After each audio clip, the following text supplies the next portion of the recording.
Ladies and gentlemen, welcome to the Ariel Helwani Show! Back in your life on this Tuesday, May 13th, 2025. Hello again, everyone. I sure hope you're doing well. We certainly are around these parts. Big win last night. Listen, humble and hungry. It's hard to celebrate after witnessing the injury. We still don't know the status of one Jason Tatum, but you don't want to revel in something like that. Truly feel awful about it. But, you know, them's the breaks. Last season, the Knicks were decimated and flamed out in the second round. Here we are up 3-1. Humble and hungry. Let's see how it all plays out. I know you're very interested in my thoughts on it all, but we have no time to waste, my friends, because we have a super duper stacked show on this Tuesday afternoon. You know we like to play 2 on Tuesdays.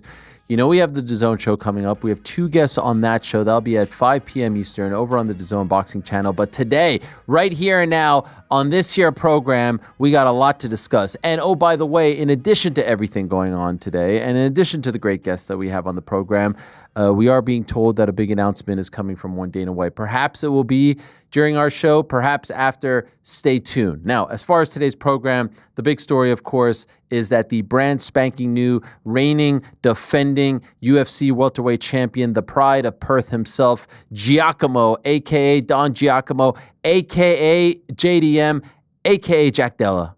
He'll be joining us in studio, right over there at 2:30. Can't wait for that. This is going to be a special treat, so stay tuned for that. Following that interview, Mike Malott, who had a massive win over Charles Radtke on Saturday in Montreal, the Bell Center, emotional stuff, he will stop by. Prior to the Jack Della interview, it all kind of starts right there.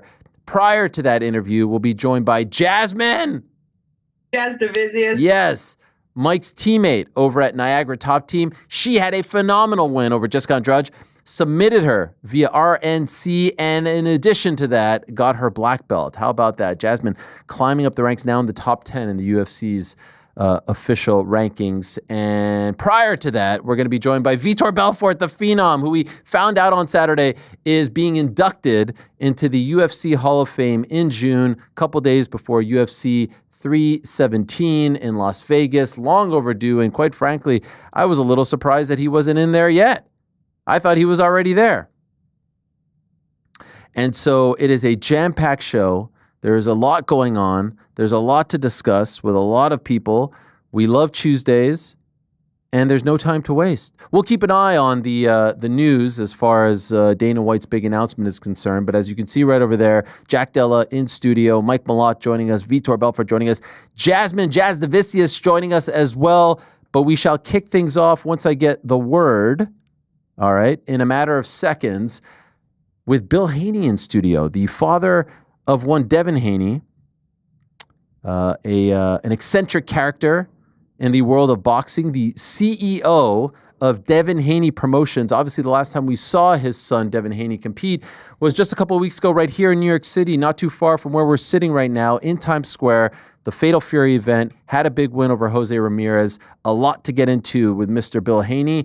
He's going to join us in studio right here, right now. Let us say hello to the inimitable, the often imitated, never duplicated, the one and only Mr. Bill Haney. Hello, sir. How are you? Hello, Ariel. How are you, to have you in studio. Good, thank you. Everything good? Thank you. Salam alaikum, my brother. Walaikum salam, brother. Please, thank you. Have a seat. Thank you. Oh, my God. Now you made it. New York. Now you made Absolutely. Do you live in New York now? I do. Well, when did that happen? Well, we've been making a transition. Okay. What a wonderful city New York is. Yes. But I'm officially here to fight. As after the fight, everyone left, and I'm still here in New York. You're a West Coast guy. Yes, I'm here, but I'm here on the East Coast. If you can make it in New York, you can make it anywhere. Why the move? Any particular reason? Well, my daughter is in school here. Okay. You know, it's just a wonderful opportunity, wonderful city where the Haneys have no excuses because you can be anything in New York City. I love it. I love it. Devin not living here, though. right? Devin has a place in Florida. Okay. And also he has a place in California. Okay. And Nevada. So. And I saw Sean, your son, yesterday, second sparring session. Wow, you're on top. How about of it, that? Ariel. How about that? Listen, we tested all of the parent-to-partner patients that I have because we were in tennis for quite some time. Oh, really? Yeah. So now he's making a transition? He's making a transition. He's been around the sport forever, and he's a natural at it. He's had a gift to be able to work on the footwork in tennis that transcends into boxing. And any good tennis coach loves boxing, and any good boxing coach loves tennis as well. Was that always the plan? Or did he say one day, yo, I want to make the move? No, not at all. Not at all. It wasn't my plan.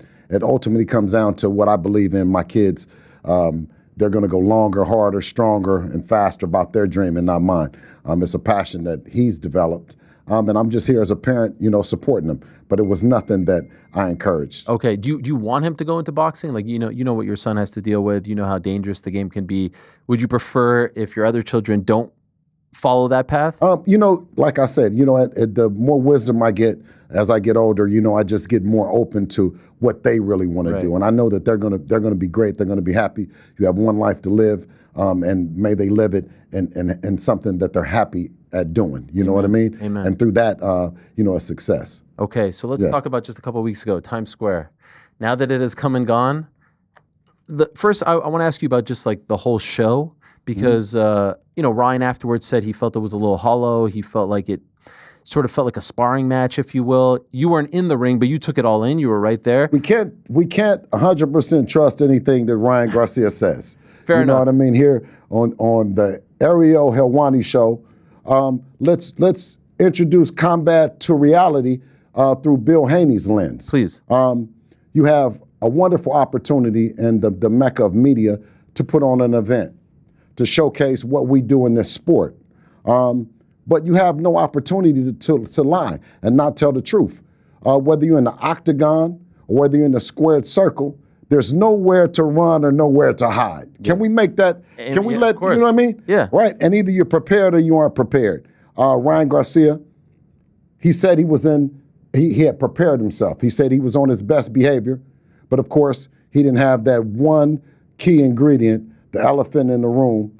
There was no ostarine, right? So what he might say has no necessarily relevance unless he wants to go back in the ring with Devin and do it as a clean fighter, something that we earned the opportunity to do. But with Devin at being 26 years old and fighting more world champions than anyone, you can look it up at 26, whether you're Canelo, you're Floyd, Pernell Whitaker, by the time you're 26 and you fought 7 world champions and beat them in some capacity, shape, or form, in any which way that you want to pick it, he did it. It's historic. You can call it boring, you can call it whatever you want to call it, but you got to call it winning, Ariel. You got to call it winning. And that's the name of the game, is to win. So we've heard some criticism going back and forth about this and that, but put him with the greats. By 26, he found a way to beat 7 champions. You have Oscar, by the time he was 26, he had already lost.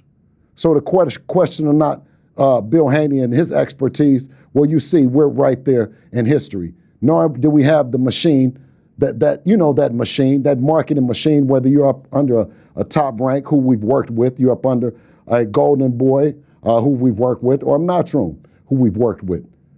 We're trailblazing the way that boxing should be covered. Boxing should be a father and a son and a father who've started from the amateurs and made it all the way to the top, doing it their way. And I think that's what they want to kill off. God gave us this. He gave me the opportunity to be a father. That's a blessing, right? He gave Devin a gift in boxing, and through that, we've made history. And they want to make it a mystery, Ariel. They want to make it a mystery. What did you think of your son's performance against Jose Ramirez? If you could... I loved it. You loved it? Why? I loved it because we shut down the critics to say that if we don't want to get hit with a hook, you're going to take it home with you. It's going to stay in the trunk. If we don't want to get hit with a right hand, we're not going to do... That's boxing. That's the way boxing is going. That's the old school. You handicap a fighter. And you got to see at 26 another dimension in Devin's game. And I'll tell you one thing, Ariel, they're even more intimidated. Yeah, you'll call him boring, but you don't call him easy. You say a lot of shit about him, but you don't call him a loser. That's what you didn't call him. Why do you think people felt that way about the performance? I mean, one hypothesis is, look, yes, you want to win, you want to see your fighters win, but you also want to entertain, right? And sometimes, we had Conor Benn on the show last week, and he said, look, I'd rather be in a Conor Benn started late in the game. He got caught. He started late. He has no real in-depth toolbox.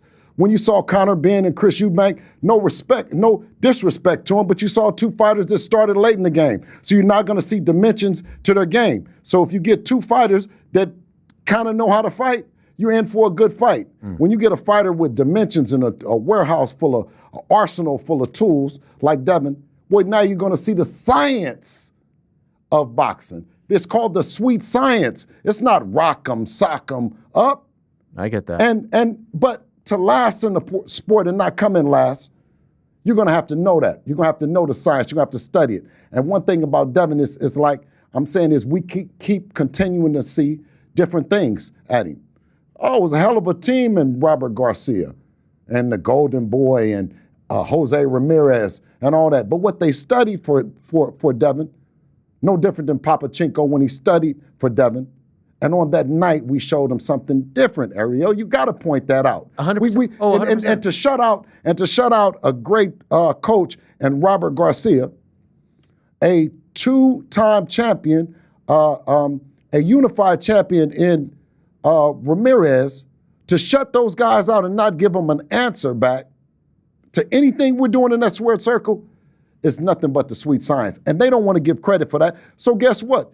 Put on the dunce hat and go sit back there in the class and let me and Ariel chop this real game up. I appreciate it and totally understand. The whole point is to hit and not get hit. I get that. But there is a balance between entertainment and that, right? Well, depending on what you're looking at or not looking at. What they want to mislead you into believing that it's a place to run and hide. But when you're covering the sport and you're on top of it the way we are, you let them know, man, it ain't no way to place to run. And even in the octagon, who you cover that sport so beautifully, thank you. It's somewhere in which that they turn their back in a way that in boxing you can't. You have to stay in front of the man. So the art is to be in front of the man, being able to hit him and not get hit. That's where the art comes in at. And for that team, wonderful team, like I said, to shut him out 12 rounds for Devin after coming back from off of all of the stuff that he had went through with Ryan Garcia, the whole debacle, and them saying to me, well, let's see what he's going to do. I'm going to show another dimension to the game. If we don't want to be hit, we're not going to get hit, and we're going to hit you. It was a couple times, was not Ramirez buckled in that fight? Right? Yeah. Yeah, he was buckled, right? But I'm saying is we can go get him, or we can continue to punish him. What I said is that I was going to make Ramirez look like one thing that you've heard out that Mayweather team is straight up and down, no special effects. Who's ever been able to make Ramirez an Olympian, right? A guy that's fought for the undisputed title, look straight up and down, no special effects. Devin has that way of implementing that when we take you and handicap you. You know the narrative after the weekend was, all right, the Garcia fight, the Haney fight, the Canelo fight, historically low output. Were you expecting that kind of output from Devin? Or if you're able to critique anything, were you expecting a little bit more? It felt beautiful because we went in to handicap Jose Ramirez. We told him we were going to handicap him. We were not going to let him do shit. And that's what the game plan was. And for Devin to stick to that game plan showed an incredible mental fortitude and discipline that I applaud him for, because ultimately he let me design the game plan to handicap Jose Ramirez on that Friday night. How was his confidence in behind closed doors? How was his confidence? Because you learn a lot about a fighter in how they respond from a tough night out. And so were you feeling any sort of More anxiety from him, more nerves from him? It's strictly building. Okay. It's strictly building because you'll use all that as fuel. So we're building off of the stuff that happened on April the 20th. We're building off that, and we're using all of it, all of the energy in it to build a better Devin Haney. You know what I mean? And what I got a chance to see was that he was disciplined. He was disciplined, something that the critics and everyone was in question. Can he be disciplined? Can he keep his hands up? Well, absolutely can he keep his hands up. We can keep our hands up, our feet moving. We can do all the things that the greats do. And you got a chance to see a well-conditioned machine. I saw him comment on social media about the commentary. What did you think of the commentary that night for his fight on television? I don't listen to the commentary, nor do I listen necessarily to the media that speak on the narratives that you speak about. Okay. Because if that narrative was true, then it would be rolling on its own. What they tried to do was spend a little bit of money and creating a campaign that doesn't work for a guy that has gave 7 champions an opportunity to dethrone him in some way, shape, or form. 7. You rewatched the fight, right? Huh? You rewatched the fight? No. You've not rewatched it? No. How come? Because it's on to the next. I mean, you want to like revel in your body of work? No. No. After the first round or the second round, I knew what it was, and I knew what it was going to be. You know what I mean? But it was about, can Devin be disciplined, be as disciplined in that fight as he would need to be in any of the other ones. Okay. And that's what that was about. Okay. It was about not biting off more than you can chew. It was not about doing anything other than winning the fight. And I believe that that's the most entertaining thing that can happen in that ring, because I know the guys that are commenting are a little bit slow. They're not talking as fast as they used to talk, because they were thinking offense, and not understanding that this is science, and you can end up a vegetable in this sport. I mean, we gave them action. We gave y'all action with Ryan. We stepped to him, and then you said, well, Devin's a master boxer. Why is he doing that? Why is he not being Devin? So we gave you a little bit of your own medicine. No telling what we might do next. I mean, there's a warehouse of shit for us to do, but there's just no telling. We have to give you some of this drama. Speaking of which, I saw a back and forth between you and Robert Garcia regarding the ambulance. He's saying, why are you putting this out there? Everyone had to go in the ambulance. You're saying we didn't have to go in the ambulance. No, nor did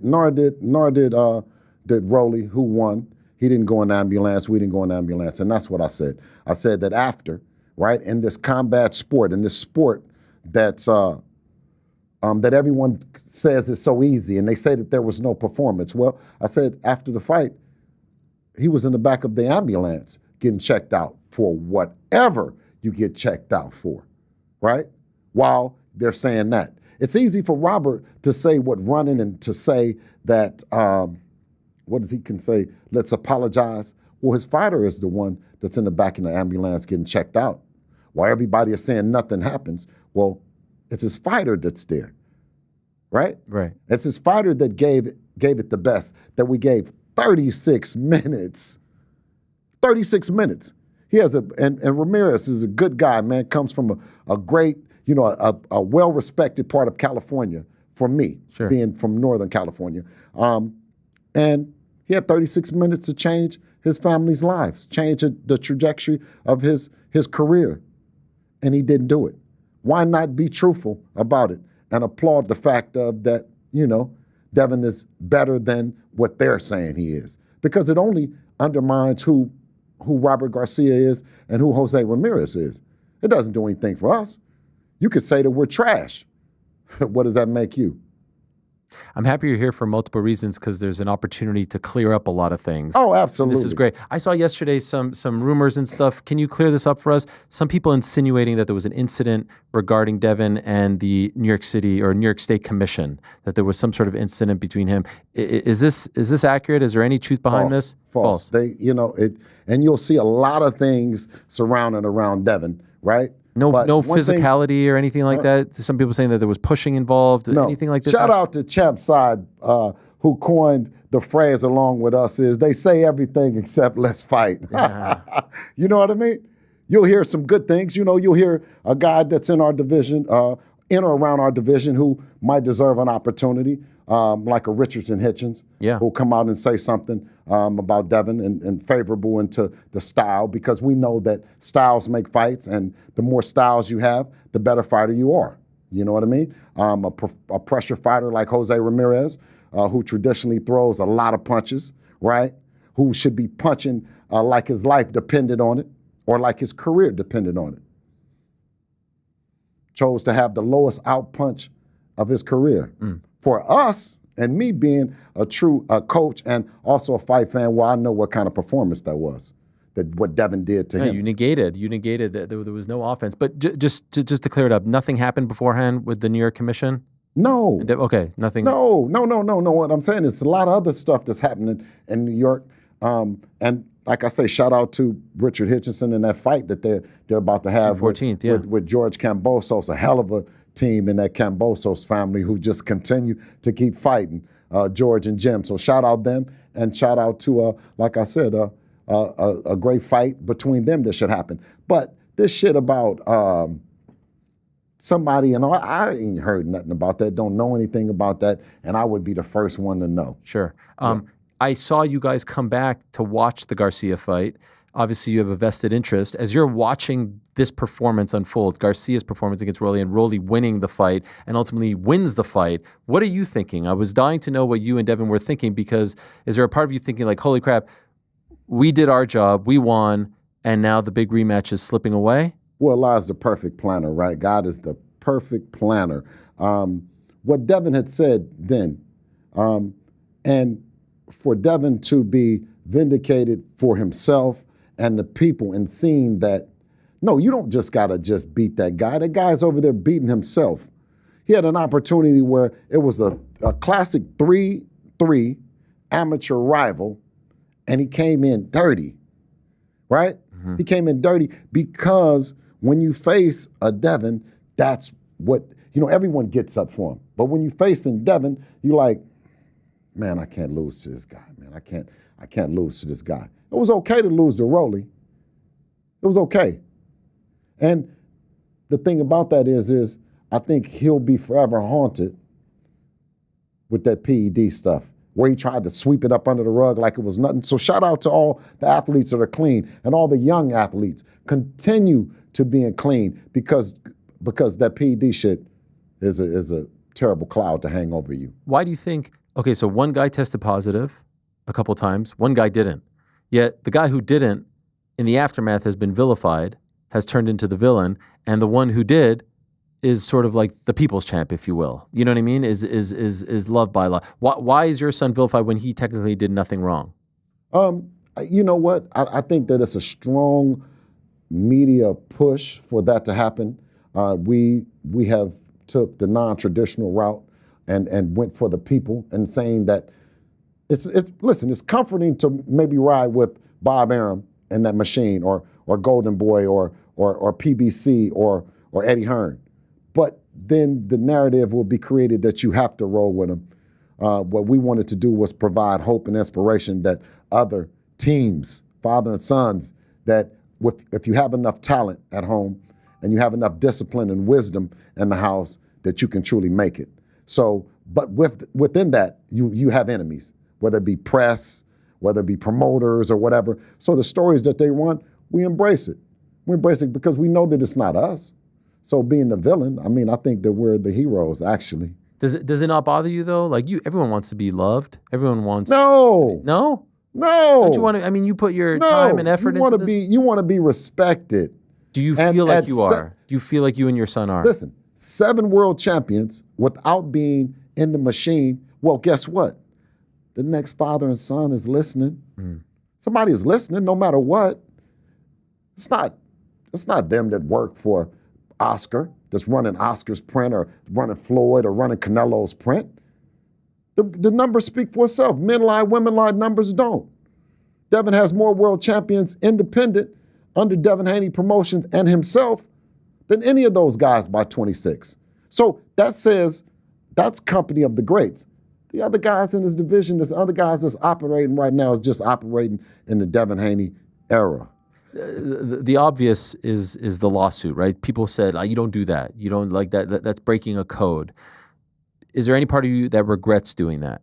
Well, I know this building right here, this big monster, you do any violations, you're getting sued. It's part of business. It's contracts.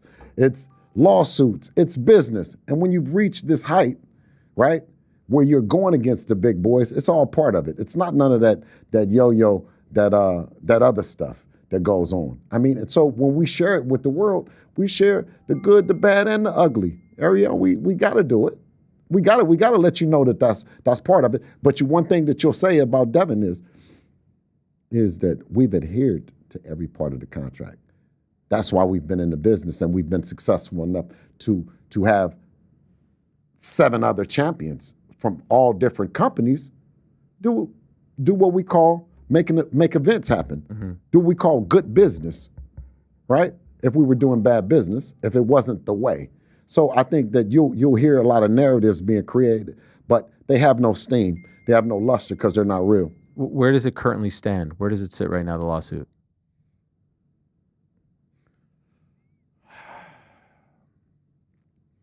He definitely did some damage, right? We understand that, right? We know he did damage. But is it still in the court? No, but do we understand that he did damage? Who's that? Ryan Garcia.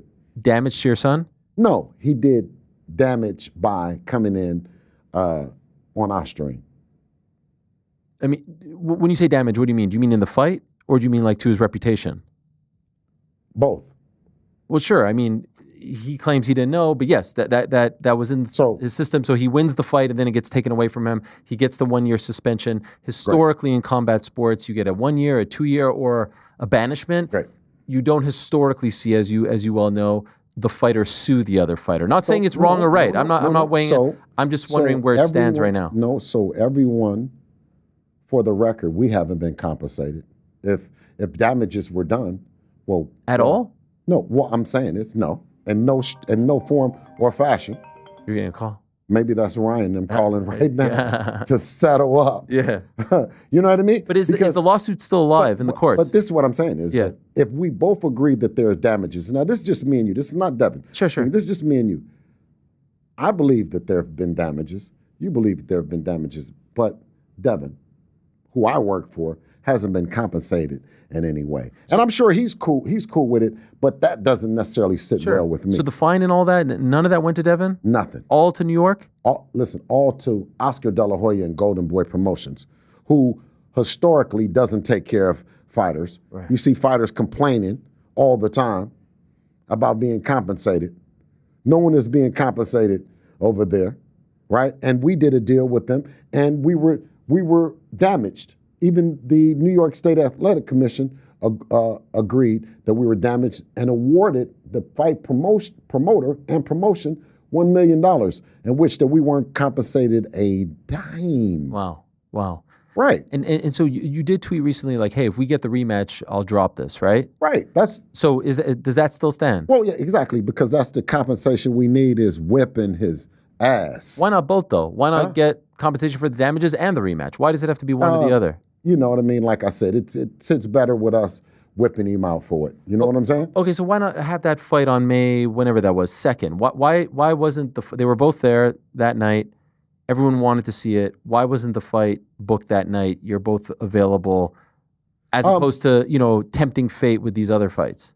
You know what? They chose to get a tune-up. I think Bernard came out initially and said that he believed that Ryan would need a tune-up and Oscar and all them. So, would you have taken it on that night? Absolutely. We would have taken it. You would have preferred that? We were ready. Yeah. We're ready. But obviously what Turkey put on the table, I agreed with. You know what I mean? Devin agreed with, which was fine. You know what I mean? And right now we're expecting the same thing that we agreed to. Which was what? The October? The October date and whipping him out. Is that still alive? Did the result in the main event affect that at all? It didn't affect us. It didn't affect the promoters. It didn't affect the way that we look at we look at him. Sure. I'm sure, Devin I still want to see the fight. I think the fight is still like its own story. Right. It would be nicer if Ryan was coming off a win, but I still want to see the fight just as much as any other fight out there right now. I was just wondering if you had any sense of whether Turkey and the promoters still want to put on the fight. Do they feel like it's been devalued because Ryan lost? You know what? I agreed to the fight, so I can't back out of it. You know what I mean? I think they've already done promotion for the fight leading up to it. That's Rolly Romero went on record for saying, you guys are already promoting. So Devin has spent time in promoting that fight. We've spent time in negotiating that fight for all intent purposes. We believe that that's the next fight. Okay, and that would be October, like mid-October or so? Yes. In Riyadh? Mid-October in Riyadh. You like that? Do you prefer it being there as opposed to in America, or would you rather it? It's a dream of us, as a family, as a team, to fight over there. You know what I mean? Of course, we fought in Australia a couple of times, and we know that one of the places that's on our bucket list, our true bucket list, is the fight in the Middle East. What type of testing? What type of rules, regulations are you going to put into place as far as in the build up to the fight? You know what? We reached out to VADA to continue testing, to let VADA know that Devin is in Miami right now, and he's ready to be tested at any given time. I don't know what's happening with their team and what they're doing, but we're in VADA, and if you're not in VADA right now and you're talking about fighting Devin, then we question whether or not you're clean. Was that in place for the Times Square card as well? Absolutely. And for those that question whether or not Devin was, and Teofimo, whether or not they were all main events, Devin's ability to be the second fight or the co-main influenced what everyone got a chance to see was a clean fight, a fight where fighters were actually being tested in a way that they couldn't come in dirty. And Brian Garcia, who I believe was under a microscope, right? I don't think another dirty test he would have been able to, he would have been able to write the narrative that they attempted to write.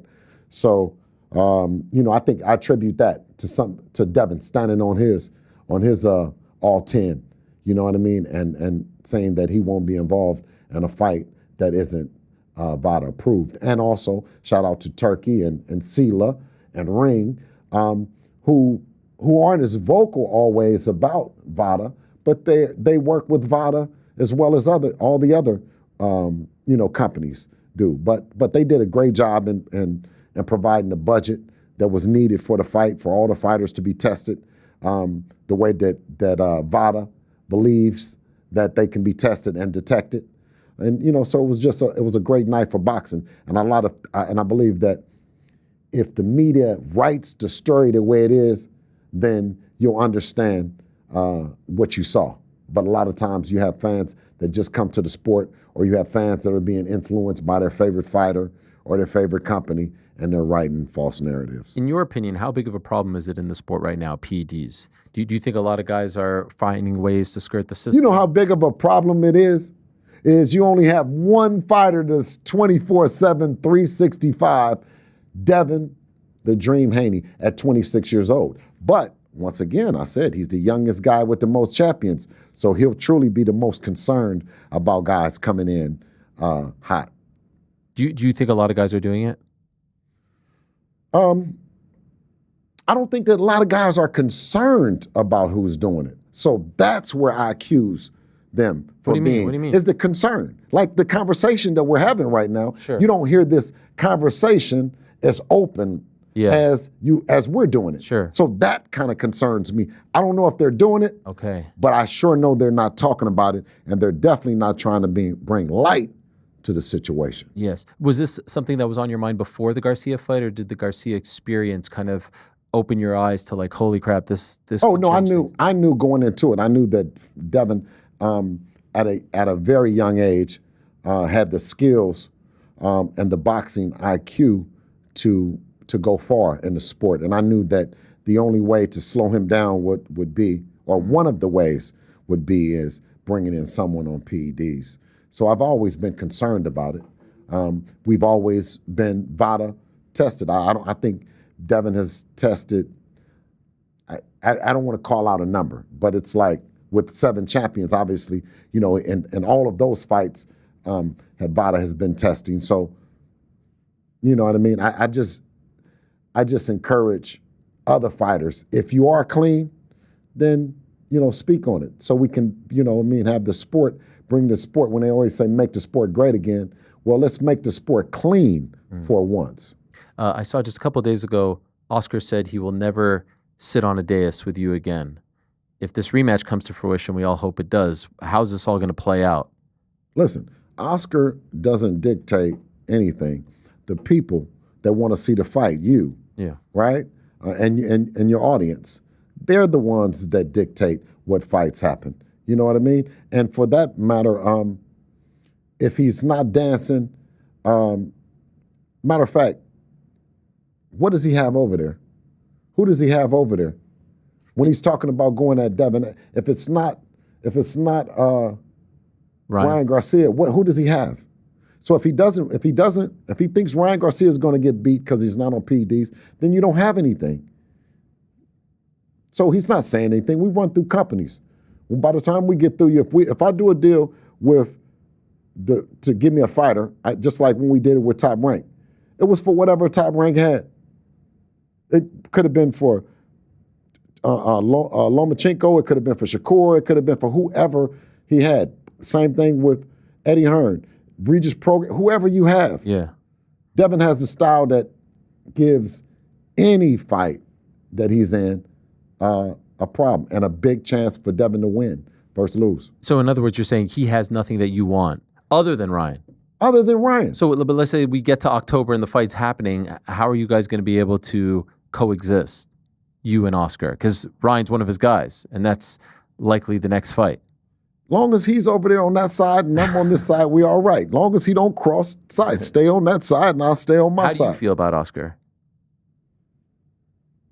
I mean, he's arguably one of the best fighters, right? Sure, of all time. You know, of all time. You know what I mean? So I really have a whole lot of respect for him as a fighter. Oscar as a fighter, right? And what he's done, right, with a gold medal and everything. You know, but when it comes to Devin, I don't pull any punches.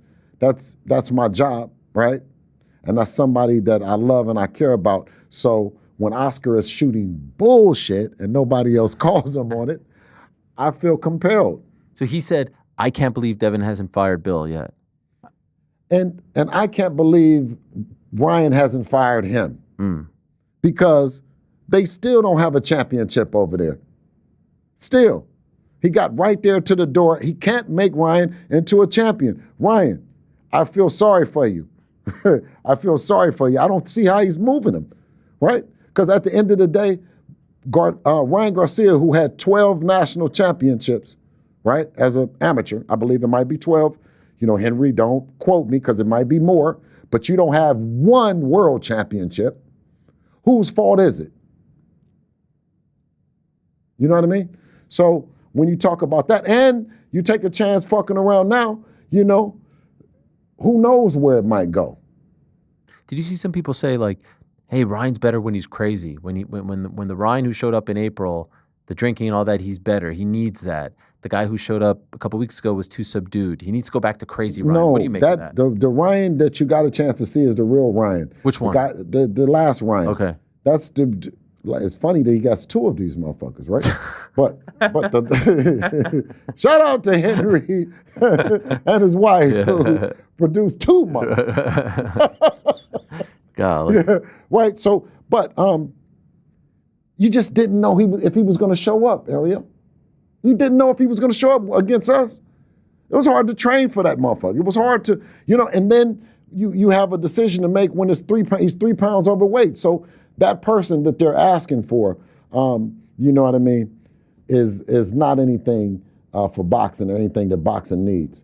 I saw you tweeted like, hey, Canelo fought the same fight as my son, and yet everyone's saying like he was clinical and this and that, and they're criticizing my son. I kind of felt like Canelo got heat too.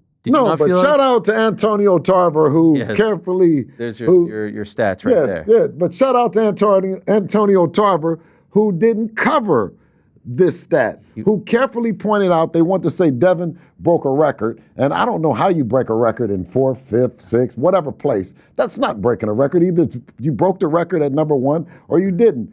Okay, so then they try to run that narrative. And then the very next night, Canelo breaks the record for real. And I'm saying is, what are you guys looking at?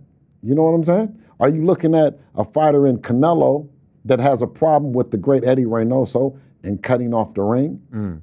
Did you see the problem with Robert Garcia cutting off the ring? Is it the coaches or is it the fighters? Right? That's what you get a chance to see, this narrative in the Devin Haney era. How good are these fighters? Because in the combat world, there's nowhere to run. In the boxing, there's nowhere to run. Listen, me and you get up in there with any one of them, they're going to corner us off. So you can't use you coaching me. Huh? You're going to coach me? Yeah. Oh, that'd be sweet. No, listen. You think I could go all the way? Listen, I guarantee you come to my institution, yeah, right. Here in New York? Huh? Here in New York? Yes. Where's the home gym? There's no home gym. We haven't picked any home gym. Okay. But I don't want to. The city, Brooklyn. We're going all over, Okay. all the boroughs. We're here representing it. Man. I love it. I love it. We need some more New York fighters. I know transplant, but we need some more activity here. Right. But we can't have the stone, the mummy feet. Yeah, I know. Gotta have active. We gotta move. You have active feet, moving and stuff. By the way, some people criticize Ryan with Derek James. They don't feel like the partnership is working out. Was that part of the problem a couple of weeks ago? Should Ryan have stayed with Reynoso, in your opinion? Because he's a bit of a nomad right now in terms of finding a head coach. I don't know. I can't really understand Derek James. He talks so fucking low. I don't know what he's saying. Because I asked him. I said, "Are you doing the weight cut here?" So I don't fucking know. You know what I'm saying? I can't speak for Derek until he can come out and say, well, what the difference was. And he's a Hall of Fame trainer. I think he's been trainer of the year, but he won't address the weight cut with Ryan Garcia. For the last one. For the last one. Yeah. Why he was 3 pounds over, why he had the Austrian or whatever. And so that's what I'm saying is that's not gonna fly. With shows and platforms like you have, it continues to give the fighters, the managers and trainers the real opportunity to come in and have a voice. Right now, how do you feel about the state of the game, the business? It's a fascinating time, right? With Turkey involved, yes. ring with Saudi. And we're growing like you. Well, what does that mean? Are you growing? Oh, we're growing. Yeah. Are you growing? I'd like to think so. No, but I'm saying, you feel like the sport is in a good spot. Since you started, I've watched you. I appreciate that. Right? And you continue to grow, and the sport is growing. Yes. You know what I mean? And that narrative that they're kicking is. I think it's a fascinating time for boxing. I think it's an exciting time. It's like almost every weekend there's a great fight going on. Listen, absolutely. I love the sport of boxing as a fan. I'm in the business. Of course, it's a cutthroat business. But you ever get tired of it? Like, man, I don't need this crap. I see you battling everyone on social media. You ever get tired of this and be like, yo, just leave me alone. Let me go sit on a beach somewhere. You know what? The amount of time and research that I actually spend at my job for my son gives me an unfair advantage. I come in way more prepared than the narratives that they create. You know what I mean? So you enjoy the battle. Because I love. You know what I mean? They look stupid. You know what I mean? I always say, listen, the narratives that they create and the comments that they're in the sections will not be the way that they're speaking at home. They will not be voicing that shit in front of their daughters and their kids and all that. But I see you. I'm the same way. Charlo says something, you come back at him. Like some people are like, nah, forget that. You run to the fire. You wanna battle everyone. No, it's all defense. You see. No. But when I say battle, but I'm saying this. But he said something. I'm not saying you start. I'm not saying you start. Right, yeah. I'm just saying like some people will be like, yeah, let them say what they want to say. You come after them, which I think is cool. You're defending your son. You're defending yourself. Like fair play. You should. But I'm defending a guy that's the youngest undisputed champion, right? A guy that has fought more champions than anyone at his age. You know what I mean? Like, so I'm in a great position. I was just because I wondering have if you get tired of it. No, No. never. You love it. Never. You heard somebody say something lately? I'm on their ass today on the Ariel Helwani Show. Yes.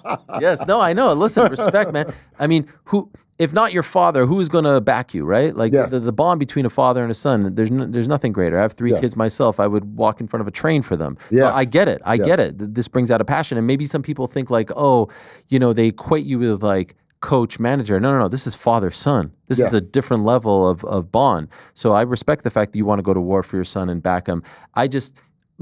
Going back to that previous question, like I think everyone kind of wants to be loved. Everyone wants to be appreciated. Do you think when Devin's story is finished, when the story is complete, the arc is over, that he will be respected and appreciated for all the things you said? Fought X amount of champions, X amount of defenses. Do you think that he will be one of those guys that will be appreciated when he's gone? Sometimes it happens when they leave, right? No. When we walk around New York City and people come up all the time and they're like, hey, Bill, you're doing a great job, man. They come up and they introduce their kids and stuff like that. That's the real world. Yep. And that's why I said when I first came out here, Yep. This is where combat sports meets reality. This is the real world. And we've done an excellent job at providing a lane for someone else to travel. I love think that. That's what Devin Haney and his career represents right now. I love it. So for now, you wait and see. We're hoping for October. And that's the next time we'll see Devin. It's Devin Haney versus everybody. You know what I'm saying? That's what it is. I love it. And it's going to stay that. All right. We ain't got no friends in the business. You don't see Devin partnering up and being friends with this guy in his division, that guy. No. We're not with the promoter because he has a relationship with a network. No, that's not for the people. When you're really doing it for the people, then you got to go against everybody like Devin. I love it. Well, I wish you guys the best. Congratulations on the win. This was a pleasure. Now that you're in New York, come by anytime. Hey, listen, absolutely. Mi casa, su casa. All right. Now, so you guys see what I got a platform. Yes. So y'all better anytime. Y'all better Anytime. Be quiet. The door is open for you and your family. Devin when he's in town. Sean as well. The whole family. Absolutely. Appreciate it. You're the man, Bill. We're going to take a quick break. Hey, speaking of some of those old guards, here's my conversation from many moons ago with the great Bob Arum. Take a look at this, and then we'll be back with Vitor Belfort. Don't go anywhere.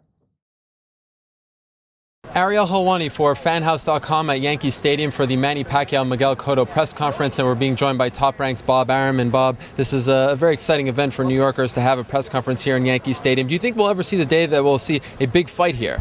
Yeah, I think that one of the reasons we had the press conference here in Yankee Stadium is it's a precursor for a big event here at the stadium. Nothing would be better for boxing. It would be great to come back to Yankee Stadium and to do a big event. And I can't wait, and we're going to do it next year. Really? Is that the plan? That's the plan. Maybe the winner of the Mayweather-Marquez fight fighting the winner of this fight? I don't think so. But certainly a big fight is going to happen next year, and it will happen at Yankee Stadium. Do you think that those two winners will face off, or is just too many hurdles involved?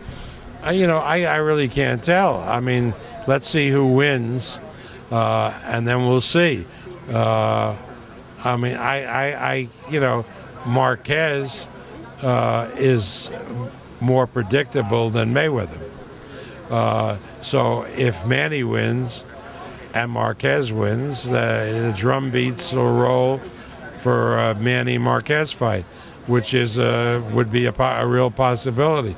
If Mayweather wins against either of these guys, he's just a problem and a head case, and it'd be very difficult to put a match together. I'd like to get your take on something a good friend of yours, UFC President Dana White, said recently. He said, no one wants to see Mayweather fight Marquez. People want to see Pacquiao fight Mayweather. And as you know, boxing and UFC are going head-to-head next weekend. UFC 103 against the Mayweather fight. Do you think at some point boxing is going to have to make a fight like that? And because of the competition from MMA and more specifically the UFC, have to give the fans the fights involving these megastars?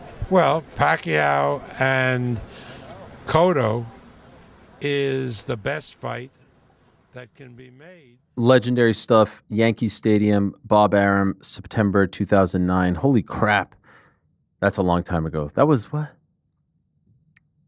That was 17 years ago? No, it's 2025. That was 16 years ago. Crazy.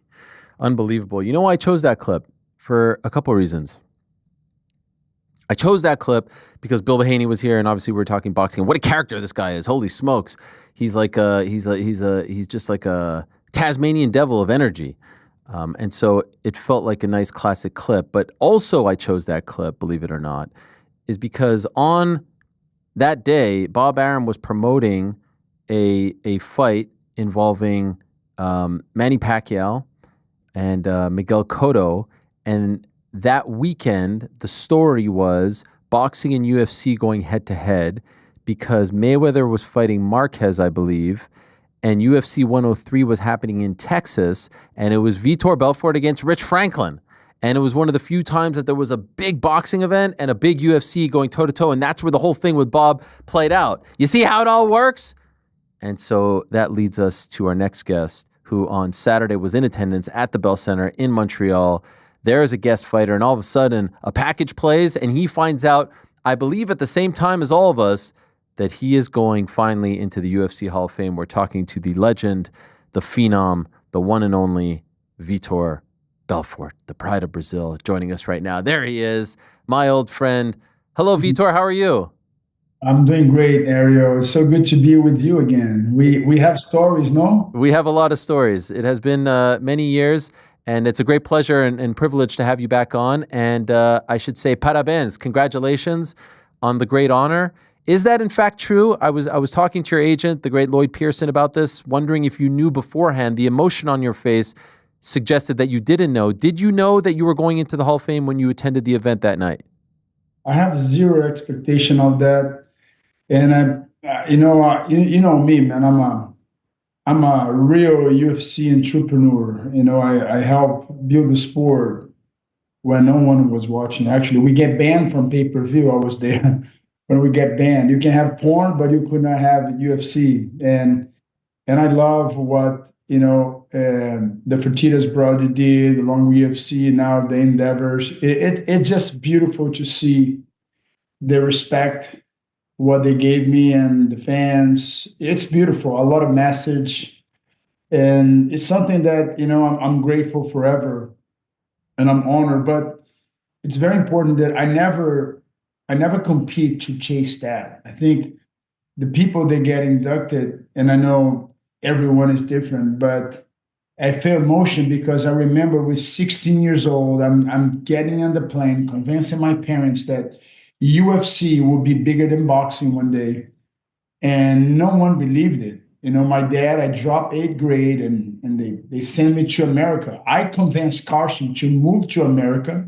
As you know, Carson Gracie and the Gracie family, they didn't get along pretty well. And I said, Carson, let's make your name known. Let me do it. I had a path. So I got a guy to open a gym in LA. So I convinced everyone. We jumped on that plane. And I remember one time Carson saying, Victor, I'm going to go back. It's too rough here.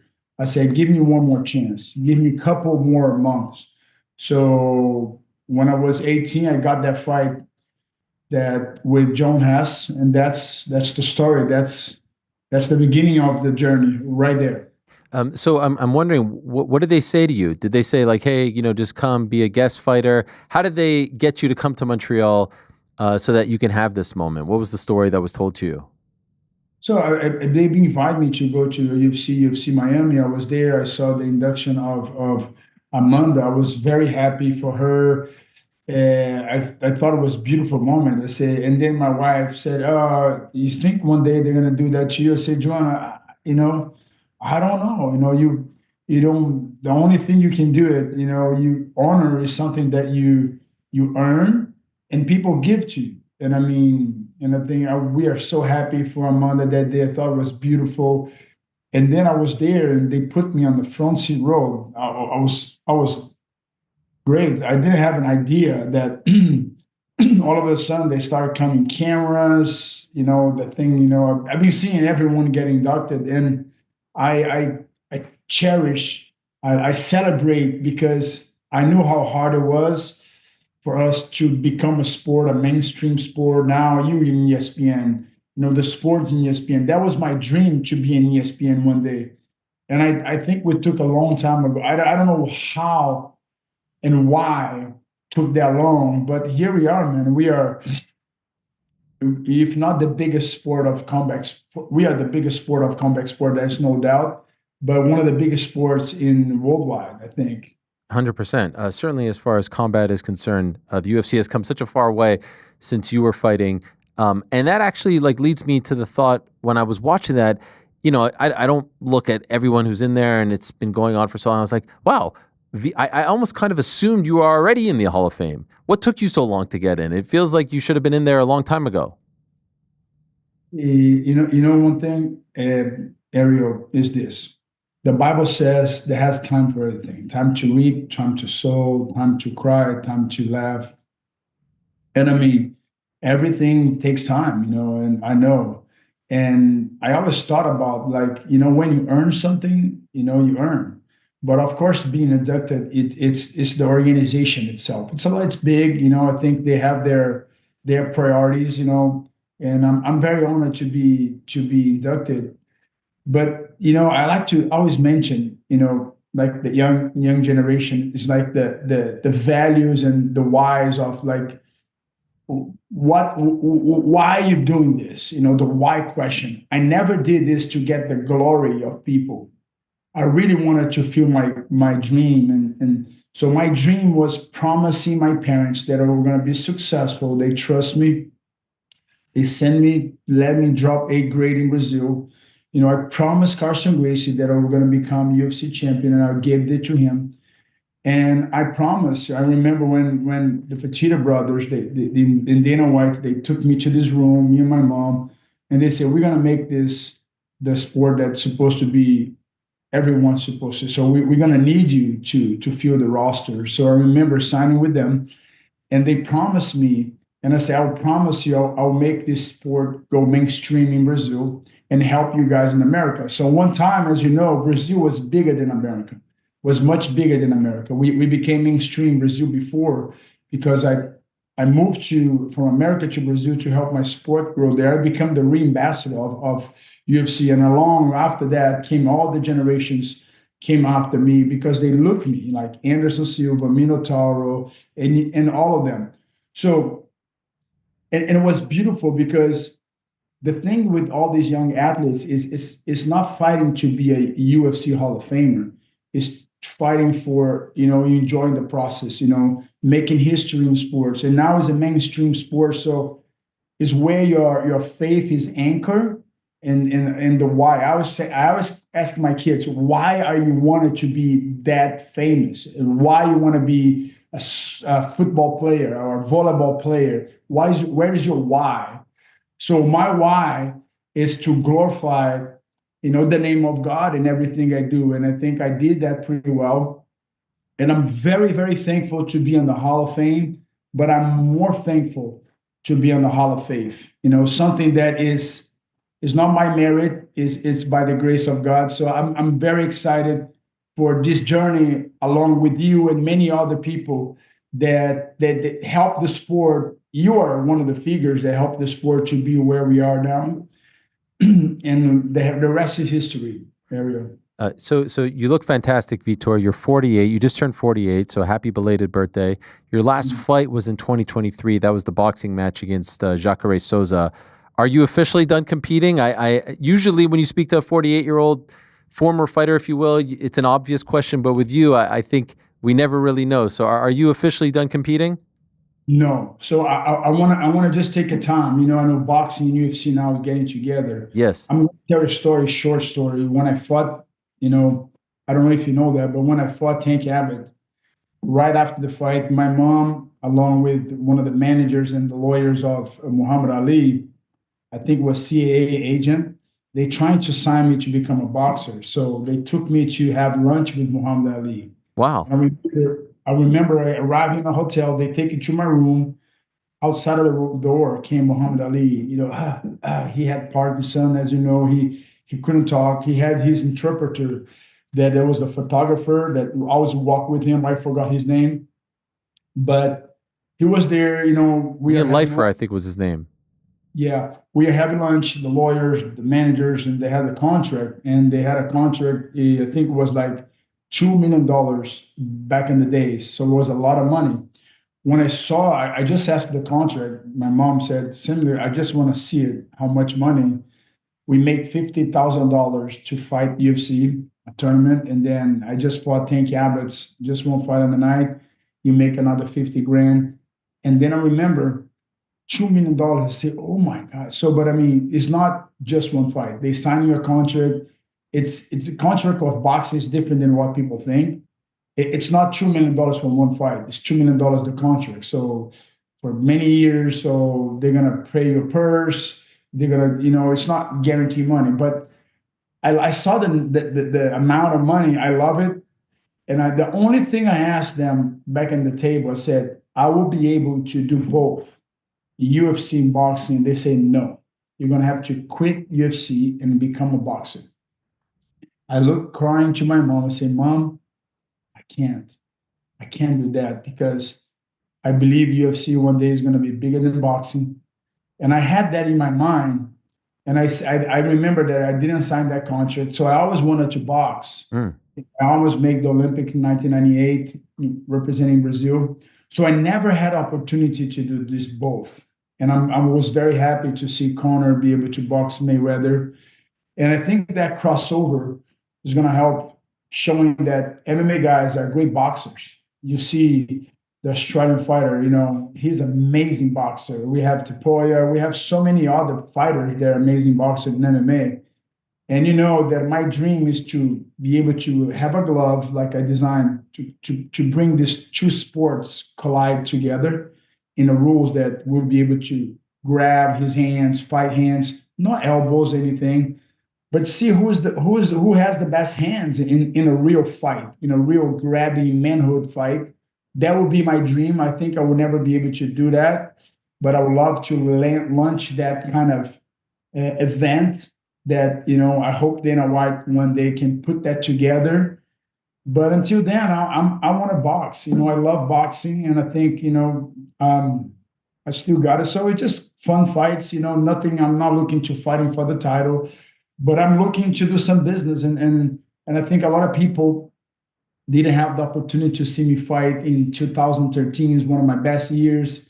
And as you know, when Vitor Belfort stepped into the ring or the octagon, the fight is on. So it's not like we're not going to take to the scoreboard. I'm going to look to the knockout. So that's what makes so interest, the combat sports. Who would be, I don't want to say a dream opponent, but if you did get another fight, who would you like to fight?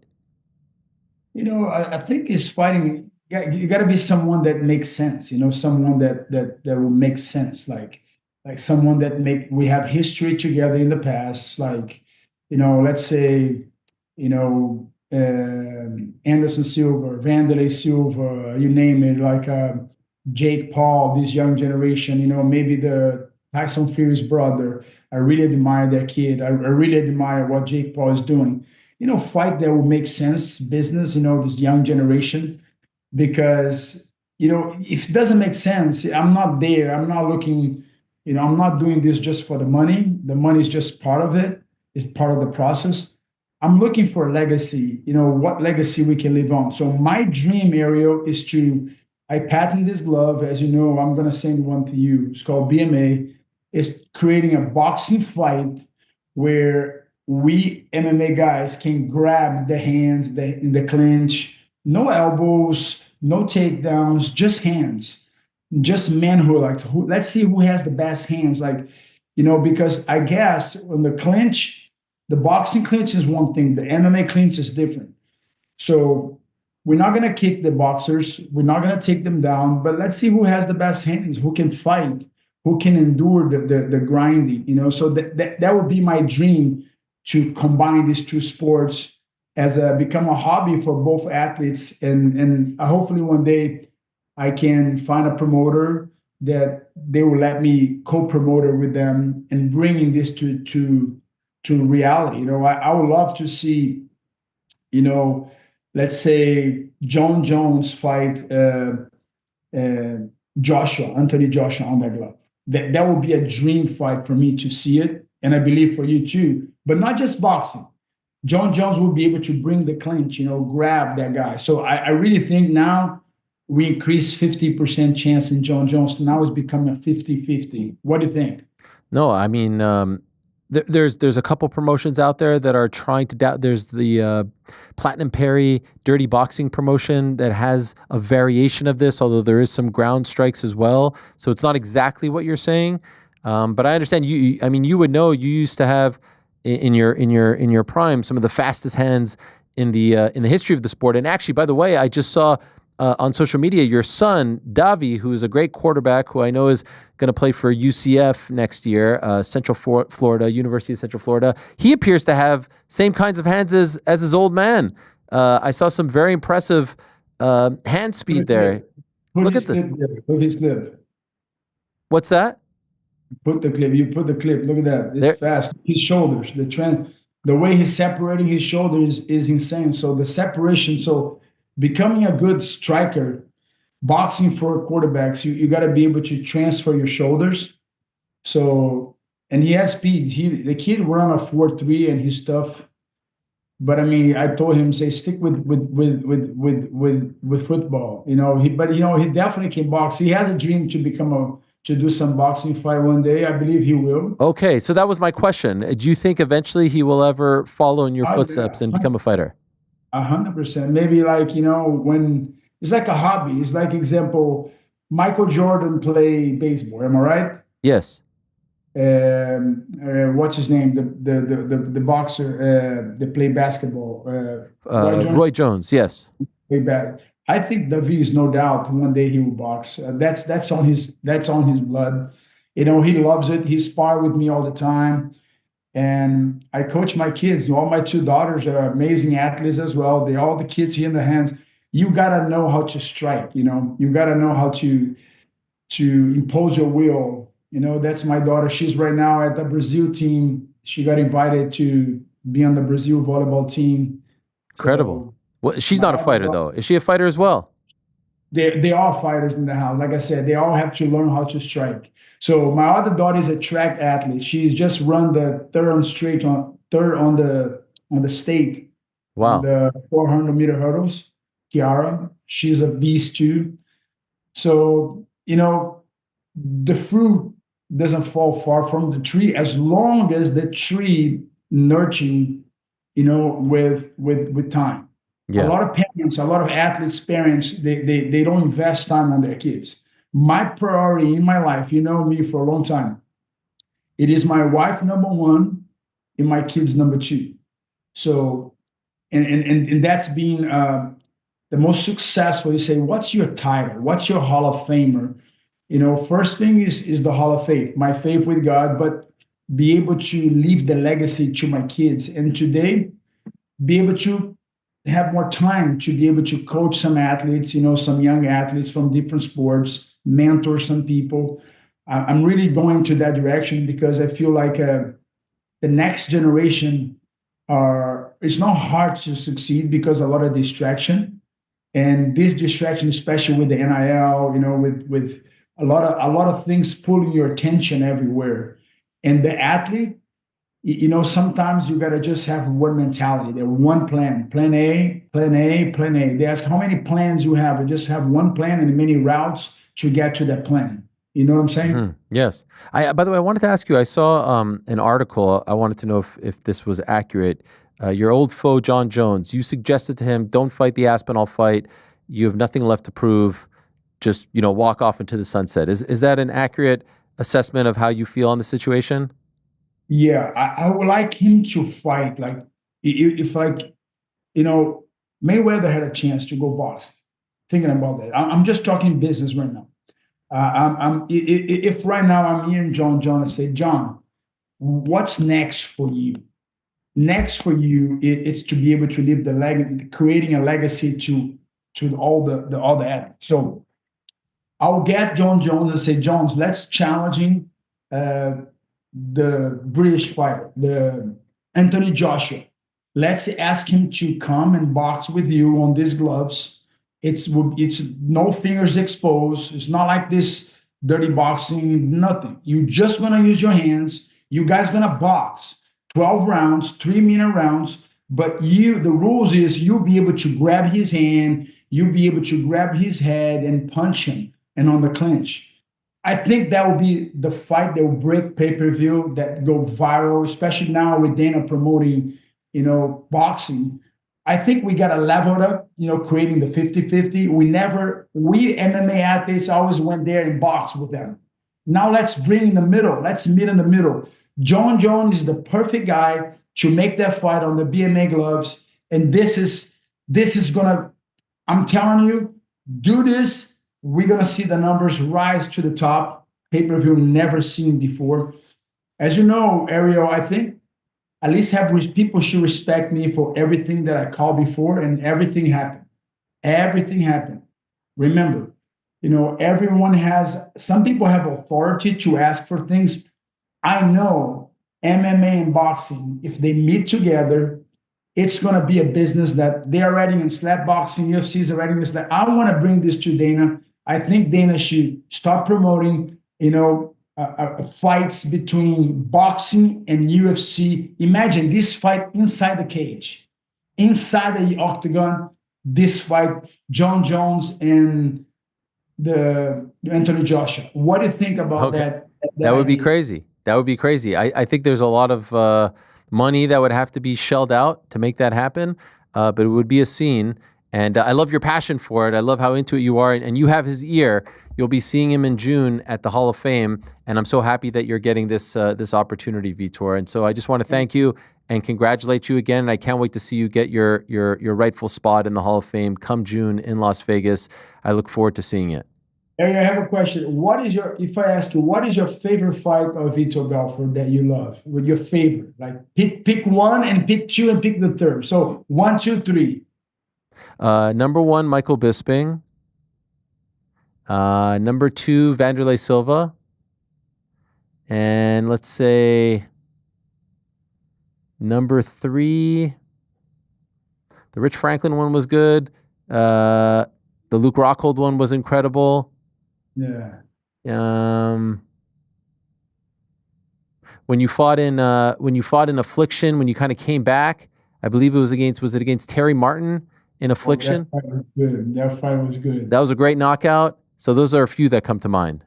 Yeah, Matt Lindland was a good. Matt Lindland was an incredible knockout. Yes. Oh, that's the knockout when he went like that. Yes.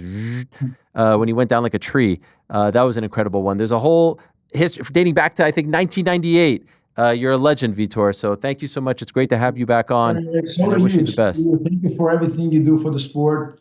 You're a great ambassador for us, and congratulations on your career as well. Thank you. Thank you so much, Vitor. All the best, and we'll talk to you soon. Parabéns. There he is, the phenom, Vitor Belfort. A lot to choose from.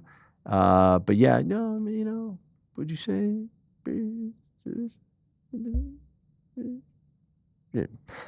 Frank, you agree? Right? Absolutely. Yeah, okay. Let's move along. Big winner on Saturday was our good friend Jasmine. Jasudavicius. Yeah, 5 in a row, black belt, submitted the former champion Jessica Andrade. Holy smokes, she is on a roll. The pride of Niagara, top team. Both her and Mike Malott victorious on Saturday, and it was beautiful to see. Do we have her? We have her. Yay, there she is. Hello. I like this background. It feels very Canadian. The wood. The outdoors. Where are we right now? Driving home from Montreal. Oh my God. Is this a pit stop? Yeah. Wow. Are you annoyed at me? No. Well, I love it. I love breaking up the drive. We're going on a little hike and everything. Golly. Well, I really appreciate it, Jasmine. Thank you. And by the way, how was, I'm from Montreal. That's my hometown. How did it treat you? Did you enjoy it? Did you have fun? It was awesome. I feel like I ate my way through Montreal. I was hitting up all the restaurants, got the smoked meat, the poutine, everything. You had the bagels as well? Of course. Okay. And what about sometimes like Quebec is a very complicated place. Like sometimes with the French and the English, it felt like they were treating you as one of their own. There was no sort of like, oh, Ontario, there's the rivalry. Did you feel the love as opposed to some of the other Canadian cities that you fought in? I definitely felt the love. I feel like right when I got here, like everyone was cheering for me. Like the crowd coming out on fight night was like absolutely unbelievable. Like the energy was nuts in there. To beat someone like Andrade with her resume, former champion, the role that you're on, and then in addition to that, getting your black belt and submitting her, would it be fair to say up until this point, the greatest night of your career? I would say so. It's funny you say that because prior to this, I feel like the Cachoeira fight, like in Toronto, it was like, the best night ever. And like now after Saturday night, I feel like this might have been the best night. You know what I mean? It's like every time I'm fighting, the greater the challenge, like the more fulfilling it is, and the greater the feeling. Does it feel now like this run that you're on is unbelievable? You just broke into the top 10 in the official rankings. Congratulations on that. I saw you posted about that as well. Like, it just feels like you're on this incredible roll. How are you keeping yourself there? There it is, the official proof that you're now sitting at number 6. Yes. How do you don't strike me as someone whose head gets too big, but how are you keeping yourself grounded? The job's not done. You have an ultimate goal of becoming UFC champion. So you're not feeling yourself. You're not getting too high, not, trying to stay centered. How do you do that? Getting back in the gym kind of right away, back to training, don't get too high on the highs, don't get too low on the lows, and continue on the process. Like, I know what I did to get here. And so I just gonna continue doing that, like, fall in love with martial arts every day, and just experiment and try to be my best. When you were envisioning the fight, playing it out in your mind, was the submission win over Jessica part of the dream? Did you see that opening? Yeah, that kind of like series that I did right there, that's something that I hit on in practice. Like, I bet you the girls from the team are like, oh, then like I felt that kind of like mat return I'll come up right away onto the back. And so it did feel very, very like fluid. But it's cool to see like the things that I drill in practice are happening in the fight, as silly as that is. It's amazing. But yeah, it's just, I don't know, hard work every day, and then it shows when the time matters, when it counts. The last time you fought, I remember you were very excited that the great GSP was in attendance. He was once again in attendance, this time as the ambassador, but also to corner his longtime friend Ayman Zahabi. Any interactions with him this time? I didn't see him at all. I wish I did, but no, I didn't see him, unfortunately. Are they now calling you SHESP? Is that a thing? I hope so. You like that? Yeah. Okay. I feel like you can make that happen. Either that or the truck. I don't know which one is going to stick, but they're both great. We'll see which one sticks. Incredible. And also what I love about this fight, what I loved about your placement on this card was the title was being contested at the top of the card. You're on there. Natalia Silva was on there. Like, I feel like it puts you very much all of a sudden in that conversation. Do you feel like that's what has happened in the aftermath of this? Now, all of a sudden people are viewing you as a potential future contender. Yeah, I believe it. I'm clawing my way to the top, and it was nice that there was other fights in the 125 division on the card, and for me to show so well against a former champ, like, I feel like it's, rightfully so, I should be in the talks. Did you watch Natalia's fight? I didn't really watch. I kind of saw a little bit, but like, I was still doing stuff. My family was there and everything, so I didn't catch too much of it, but I'm definitely gonna watch it. What about Valentina's? It's the same thing. It's like we were watching, but I had family, so I'm going to say hi, and How do you feel? There's this story that's building, and it seems like it's going to come to fruition. Valentina against Zhang Weili, moving up from 115. As someone who is getting very close to that title picture, would you be okay with Zhang fighting for the belt and thus maybe delaying things for the other contenders at 125? I mean, that would suck. I don't know. I haven't really thought of it. I guess, like, I hope nothing gets in the way of my road, but I don't know. There's so many paths. Yeah. Do you think there's any chance that the win on Saturday gets you a title shot, or do you think realistically you might need at least one more? I think like realistically I would need one more unless it's some type of like short notice thing. Like if any of those girls are fighting, then I'm gonna be, ready. I always keep my weight down and everything. So I'm gonna jump on any opportunity that presents itself. But yeah, I assume I would probably need one more. Who do you think is the one that gets you there? I would say either Grasso or the winner of the Blanchfield Barber fight. Right, the one that's coming up in a Right? couple of weeks, or Yeah. Natalia. Or Natalia, but I feel like Natalia probably would get a title shot next. Okay, yeah, probably. Right? She's probably a touch further away. I don't think Grasso necessarily now on a bit of a losing streak. I think the winner of Barber Blanchfield makes the most sense. Yeah, I'm about that. Okay, you're about that life, as they say, as the kids say. By the way, in case you're wondering what CSP looks like, this is a rendering. I just want to get your thoughts. How do you feel about this? That's amazing. Oh man. Kind of looks like John Cena as well, but no, that is GSP. I think on your body. That's his head on your body. Not, I mean, good. He is growing the hair out. Well, hopefully he keeps growing it. You like some people say they like the old shaved head GSP. Which do you like, the frosty tips or the shaved head? I don't know, whatever's easiest for him. Okay. Whatever's more comfortable for him, whatever he likes better. Because I don't care about people's hair. No. People ask me, "Oh, what do you think of this?" But I think, I don't know, man. Whatever they like. You're just easygoing. Yeah. To be on the same card as your longtime and good friend Mike Malott, and like we've seen this before with Patty Pimblett and Molly, where the two teammates kind of feed off of each other. Do you guys talk about that? Like, hey, I'm going to start, I'm going to set the table, and then you're going to come, you're going to feed off my energy. Do you think of that, or is that putting too much pressure on yourself? No, I feel like Mikey and I, we just like feed off each other naturally. We don't talk about it beforehand. We don't he is in camp doing his thing. I'm in camp doing my thing. We always kind of feel like we're in the trenches together. And we're like at those hard days, we'll kind of look at each other, make those eyes like, we're in this together, brother. Like that kind of thing.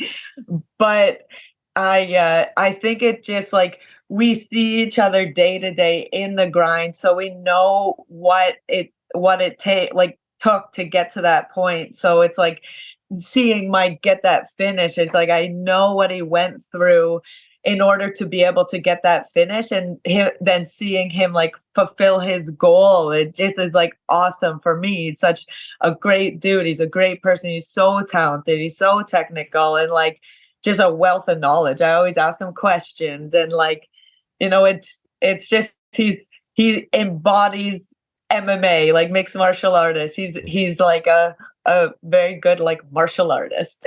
and what a great ambassador for the sport and for Canada as well. And it was amazing to see his emotion afterwards. He was very emotional after that win. But to see the two of you doing this, like I talk a lot about the state of Canadian MMA and the glory days and GSP and Rory and all that stuff. On Saturday, I feel like, okay, we got to see it. Like there is a new wave, there is a new crop, and it's led by you two.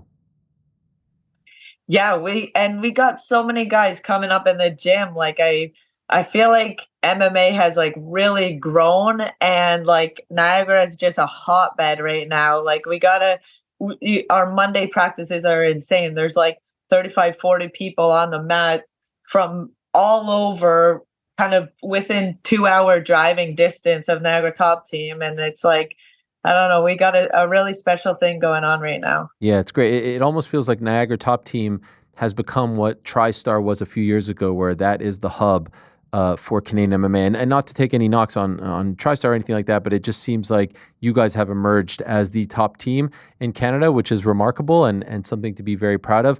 Can you clear something up for us? Is it in fact true that you are not going to get married until you win the UFC belt or fight for the UFC belt? Is this happening? And are you willing to wait if it requires a year and a half? Are you willing to wait that long? Yeah, I'm willing to wait. Like, I understand that right now I like athletically have a short window. It's not like I'm a 20-year-old little spring chicken. I understand that my window is short and afterwards I can get married and like I want to like have a fun wedding. I want to actually like plan a fun wedding and enjoy doing the process instead of like scrambling to do it in between a camp or like, you know what I mean? Like that's not enjoyable. And I don't think it's like I need to get married right now. I have a goal in mind. I have this focus on becoming number one in the world. And like, I know that Chris, he's along for the ride. Like, it's like, let's conquer this and then, we'll do that afterwards. I'm happy to hear that because I was getting a little nervous. I didn't receive the save the date in the mail, and I was starting to think that I was on the out. So this lets me know you haven't sent them out yet. One. Okay, I was nervous about that. By the way, does your fiance feel the same as you, or is he saying like, "Hey, can we hurry up"? No, he feels the same. Like, we've got a important goal in mind right now, and yeah, he's awesome. Realistically, if you could plan it out, when are you fighting for the belt? When do you think you'll get that shot? Realistically, I would say like within a year. Yeah, this time next year, I feel like, right? But yeah, headline in Toronto. Yeah. Oh, I like that. Put it into existence. Manifest it, as they say. That's what I'm saying. By the way, where are you right now? Are you in Quebec or Ontario? I'm in Ontario. We're thinking about driving through the States, like through Vermont on the way home to, I guess, my sister and her boyfriend looked up a nice little road. I'm just kind of like along for the ride, enjoying it. Like, this is the best, right? You just get to like sit back, relax. The pressure's off. I know you've told us before you like to take the week off. You like to chill. So this is all part of that, right? Exactly. Yeah. I'm just like along for the ride. Jazz, what do you want? I don't know. You guys decide. Yeah. Whatever. I'm just here. Like, that's great. Any jumping into lakes during this road trip?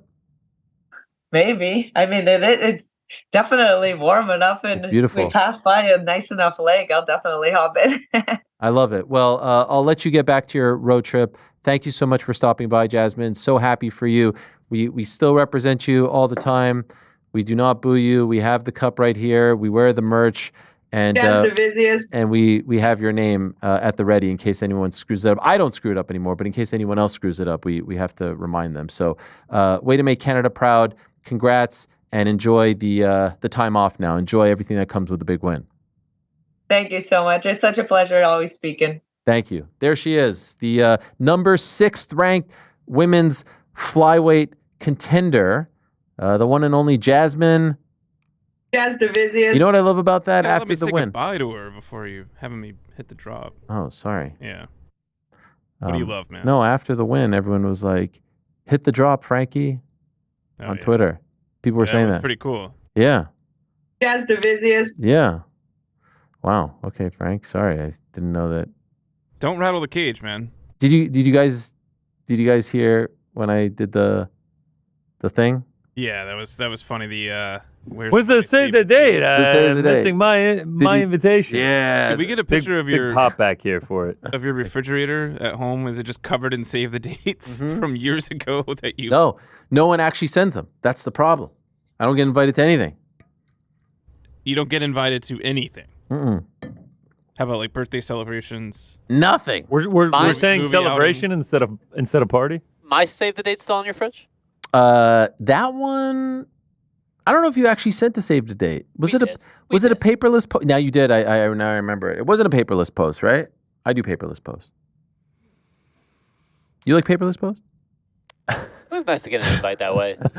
It's old school. It is. I mean, gotta respect the earth. You know, Yeah. you don't need all the extra paper. Yeah. Breaking the fourth wall. Frank's having a birthday party. Oh, is he? When is it? By the way, birthday party. Celebration? A little old for birthday? Extravaganza. Well, we're going to the ballet. It's going to be great. 39? 39. 39? Is that true? Yes, that's true. Wow. Okay, so then I actually feel less bad. Wow. 39's on a corner one. Next year, I'll be there. We've known each other for quite a few years now, you've never attended one. That's not true. I remember having cake in your honor upstairs at Vox. Listen, Frank, we don't have time to dilly-dally and argue about these. Well, they're important matters to you, but not to the outer world, because we are in the presence of greatness. Behind that door in front of me right now is the brand spanking new, reigning, defending UFC welterweight champion. Oh, my ear thingy just screwed up. I don't know what happened there, but I'm going to take these off. Why? Because he is the man known as Giacomo. He's the man known as Don Giacomo. He's the man known as JDM, as Jack Della Maddalena. He's the pride of Perth. He's the brand new champion of the UFC's welterweight division. Hello, Jack. Congratulations. Let me just bow down to you. I was told the belt was coming. Where's the belt? Where's the belt? Hey, Tim, how are you? Hello, everyone. No belt? No, it's outside.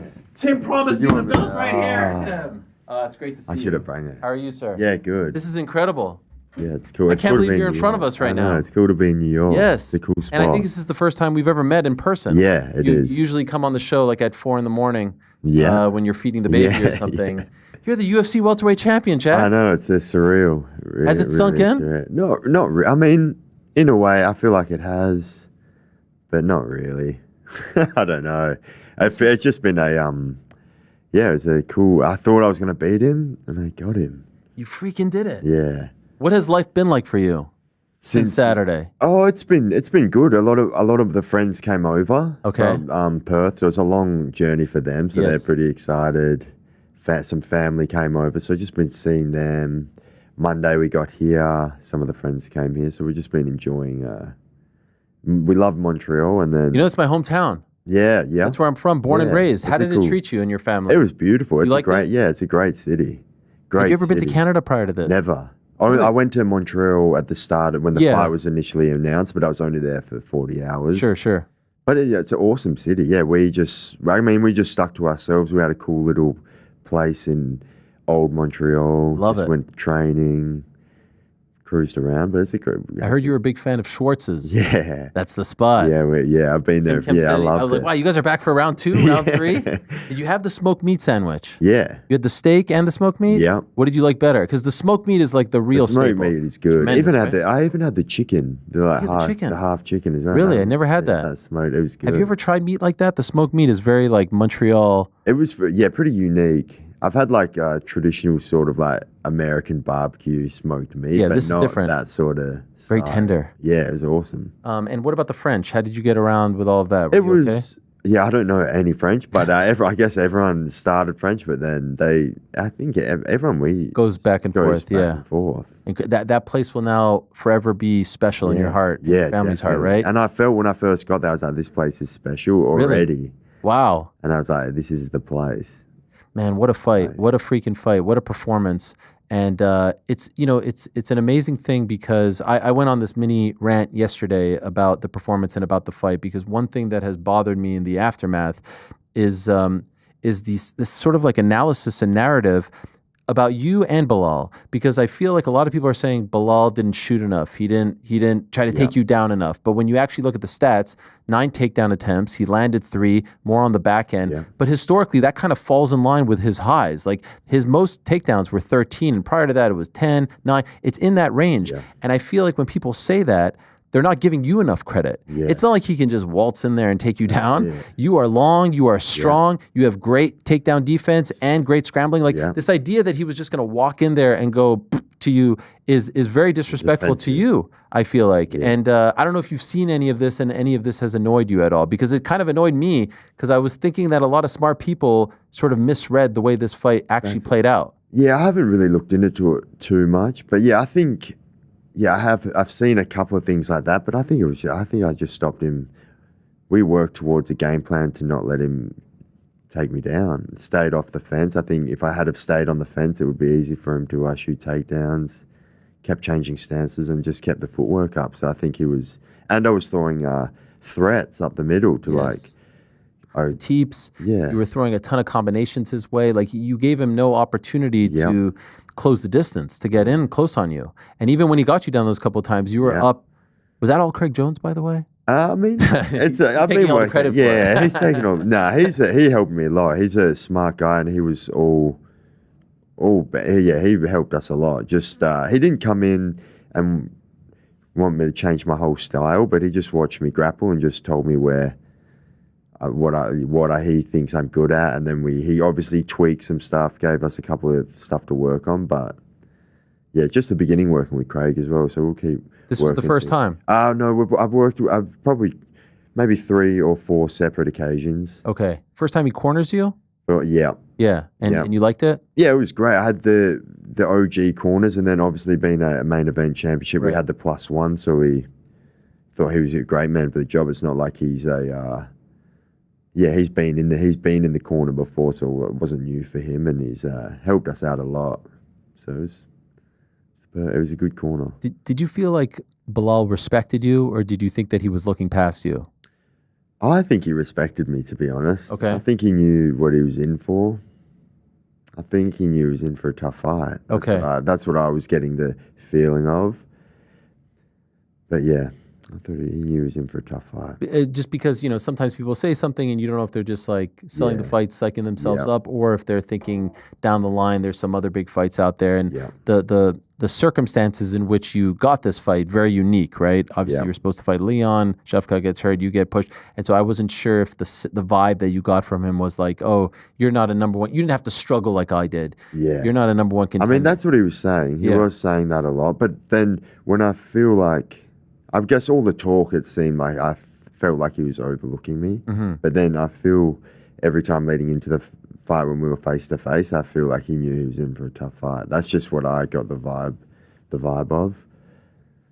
But yeah, I believed in myself and the team did, so we went for it. Was there anything that surprised you about him? No, not really. To be honest, I knew he was tough. I knew he was going to be. His normal go-to is to push the pace, try and push his opponent up against the cage. So we sort of just knew we would have to meet him in the center or just use good footwork. So not surprising, he was tough. I knew he was going to be hard to finish. So Takes a good punch, right? Takes a good punch. He isn't the most powerful guy, but he landed some good shots, which we were expecting because he normally throws a high output. But yeah, not too much. He was tough. I was trying to finish him I was really trying to get him out of there.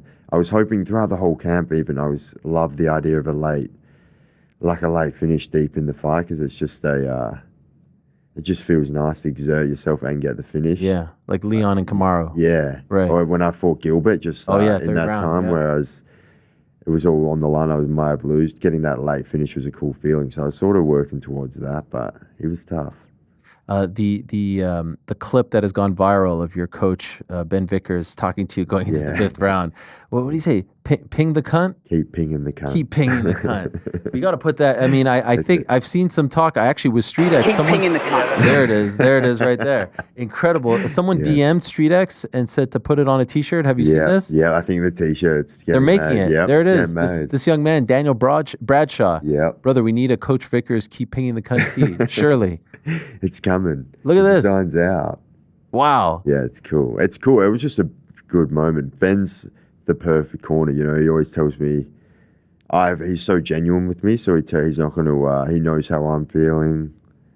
And it was just and whenever I watch that clip, it's fantastic. It gives me goosebumps. It's legendary because there's such a range of emotions. Like he's telling you to do that. He's also telling you 5 minutes from, realizing your dream, stay safe.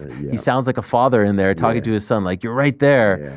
That motivates you in the moment? Yeah, 100%. Especially, I feel like I was getting a bit excited, You could feel it coming? I was getting excited, close? so I think he could tell. So he was just saying, like, keep it safe, don't do anything silly. But then also keep pinging the cunt. Yeah. Take him out. I saw a video afterwards. I think he was talking to DC where he said 10 years ago he told someone that you would be champion. Yeah. Did he tell you this? Yeah. Like he always instilled that in you? Yeah, he always instilled it with me. We were talking about it. I always believed I could be a champion. But he always believed he could coach a world champion, So I feel like we were just destined, like we just met each other, and I feel like we're both just carried. We both really have helped each other get to this point. Like, I wouldn't be here without him, and obviously he wouldn't be here if he hadn't found the guy. But I'm sure he's got more coming as well. When did you first start working with him? When I was 16, it was the first gym I walked into. So he's been with you from the beginning? Me and my brother we were looking around for gyms. I was I was probably 15, my brother 17. We were looking for gyms, and we found Scrappy went in there. Me and my brother went in, and Ben was doing just the intro course. So it was a free. We did 30 minutes of grappling, 30 minutes of striking, and we were hooked at that point.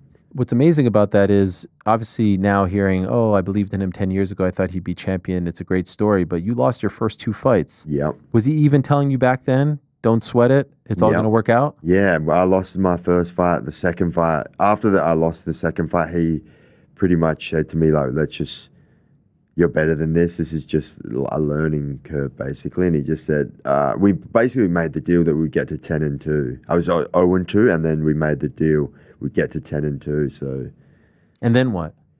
And then at that point, we 20-2 is the next goal. Okay, so you kept like putting markers. Yeah, but 10-2 was the first real big goal. And then when we got there, we were one contender series, 10-2, and then we basically said, yeah, we'll get to 20-2, and then reassess. So just, I guess, knocking them off one at a time. And right now, I think you're 18-2? Yeah. Wow, so you're almost there. Yeah. So did you believe like he believed? Or after that second loss, were you starting to doubt, like, hey, maybe this isn't for me? I mean, after the second, I wasn't thinking after that second loss, I'm going to be a world champion. It was more just, I still loved the sport. I loved training, loved to compete. So I just stayed in there. And then he had high hopes for me, so he just sort of didn't really give me time. In a way, just pushed me into fights. Basically, just said, "Let's go, like another fight." We made the deal, so I just head down. Just head down. Just kept training and just knocked one fight off at a time. So your confidence didn't waver?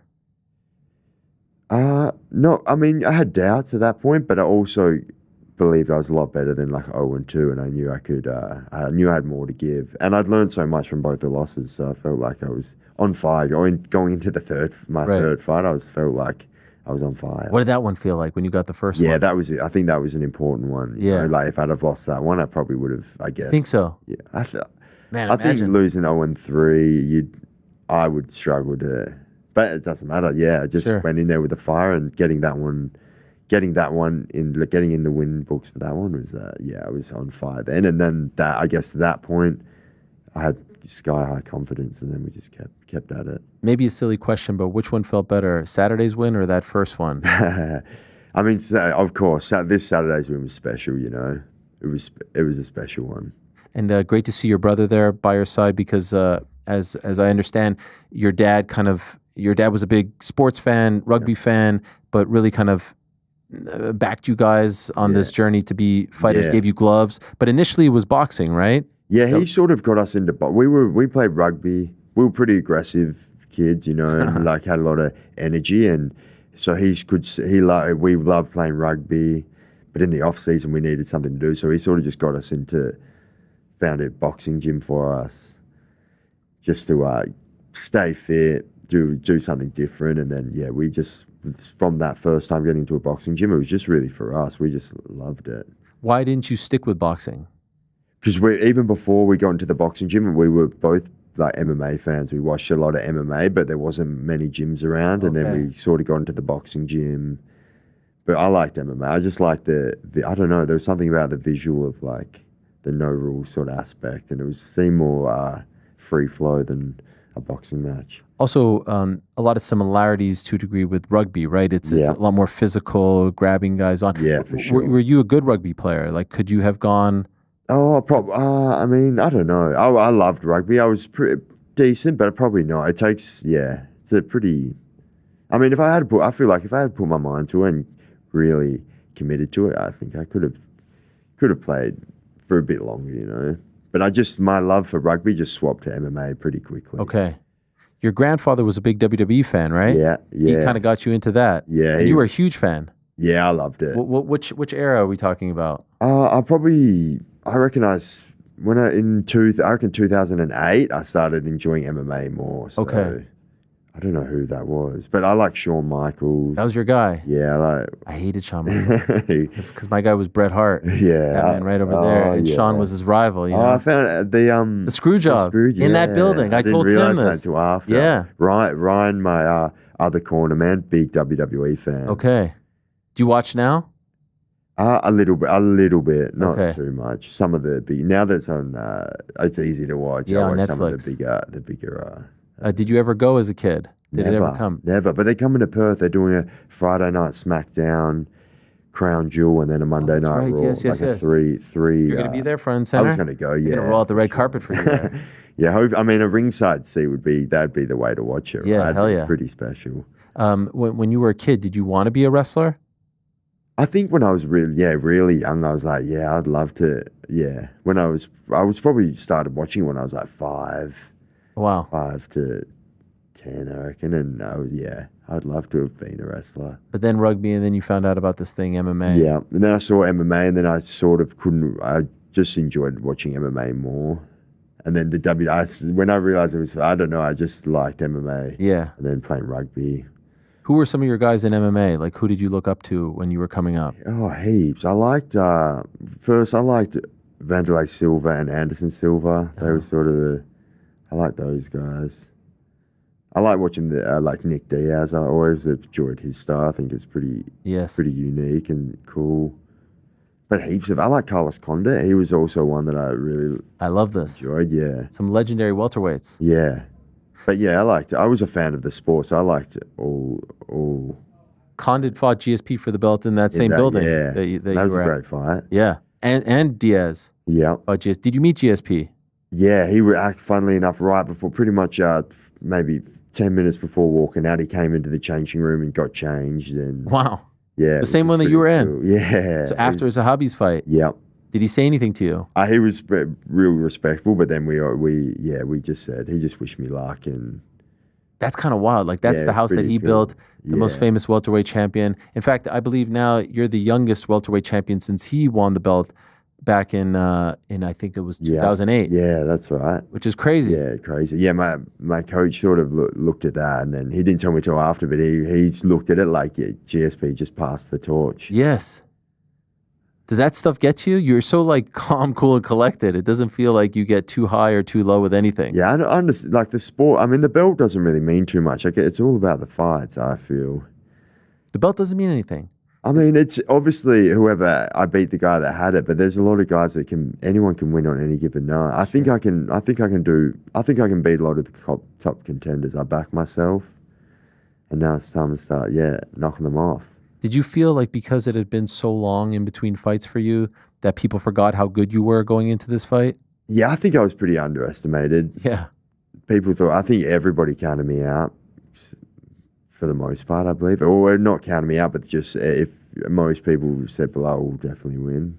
And that was kind of annoying me because I just thought, I feel like I was better than him, you know? Okay.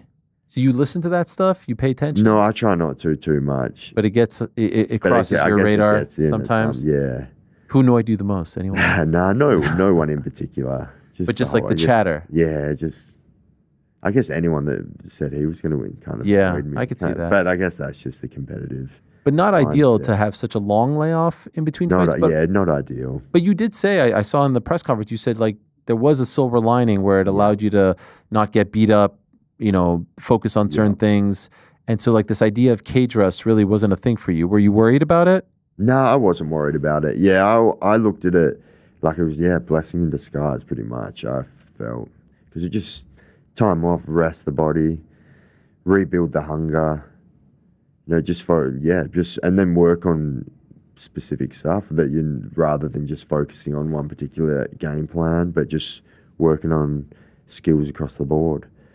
Imagine someone telling you as you're walking out of the cage after the Gilbert Burns fight that your next fight would have been for the belt and you become UFC champion, right? Next May. Yeah. I would have been You'd be like, what the hell? What the hell? What the hell's going to happen here, right? Yeah. In the end, 4 surgeries, right? Yeah, it was 4 surgeries. Yeah, pretty just crazy. But the photos are gruesome. The surgeries, especially on your arm, is there ever a point where you're worried, you're nervous about never getting back to 100%? A little, yeah, there was sometimes. Sometimes it was just a matter of, like, there wasn't really specific answers. It was more just the doctor just said, let's watch the bone, and if it doesn't heal, then it will probably just start to disintegrate. And like hearing that, I was like, oh my God. And it was just a matter, I was on antibiotics, and it was just a matter of time, just waiting, just like watching the bone grow, like every 2 weeks getting an x-ray and just watching it and just thinking, is that looking better? But we got there eventually. But there was time, even my daughter was being born in July, you know, and I was having a surgery probably 2 months before that. So even just like hoping when she was born, just being able to like pick her up would be that was sort of my goal at that point. I saw, by the way, shout out the new YouTube channel. I've enjoyed it. Yeah. Well done. There's a video out there where you and here it is. So anyone out there watching right now, please do subscribe. That second one, training with a broken arm, is fascinating because you've got the thing on, and you're there with your brother training. You're doing light sparring and things like that, and he's saying he's trying not to hit you, but he did mention like just mentally being able to do that was huge for you, because I can imagine there was a period where you couldn't do anything.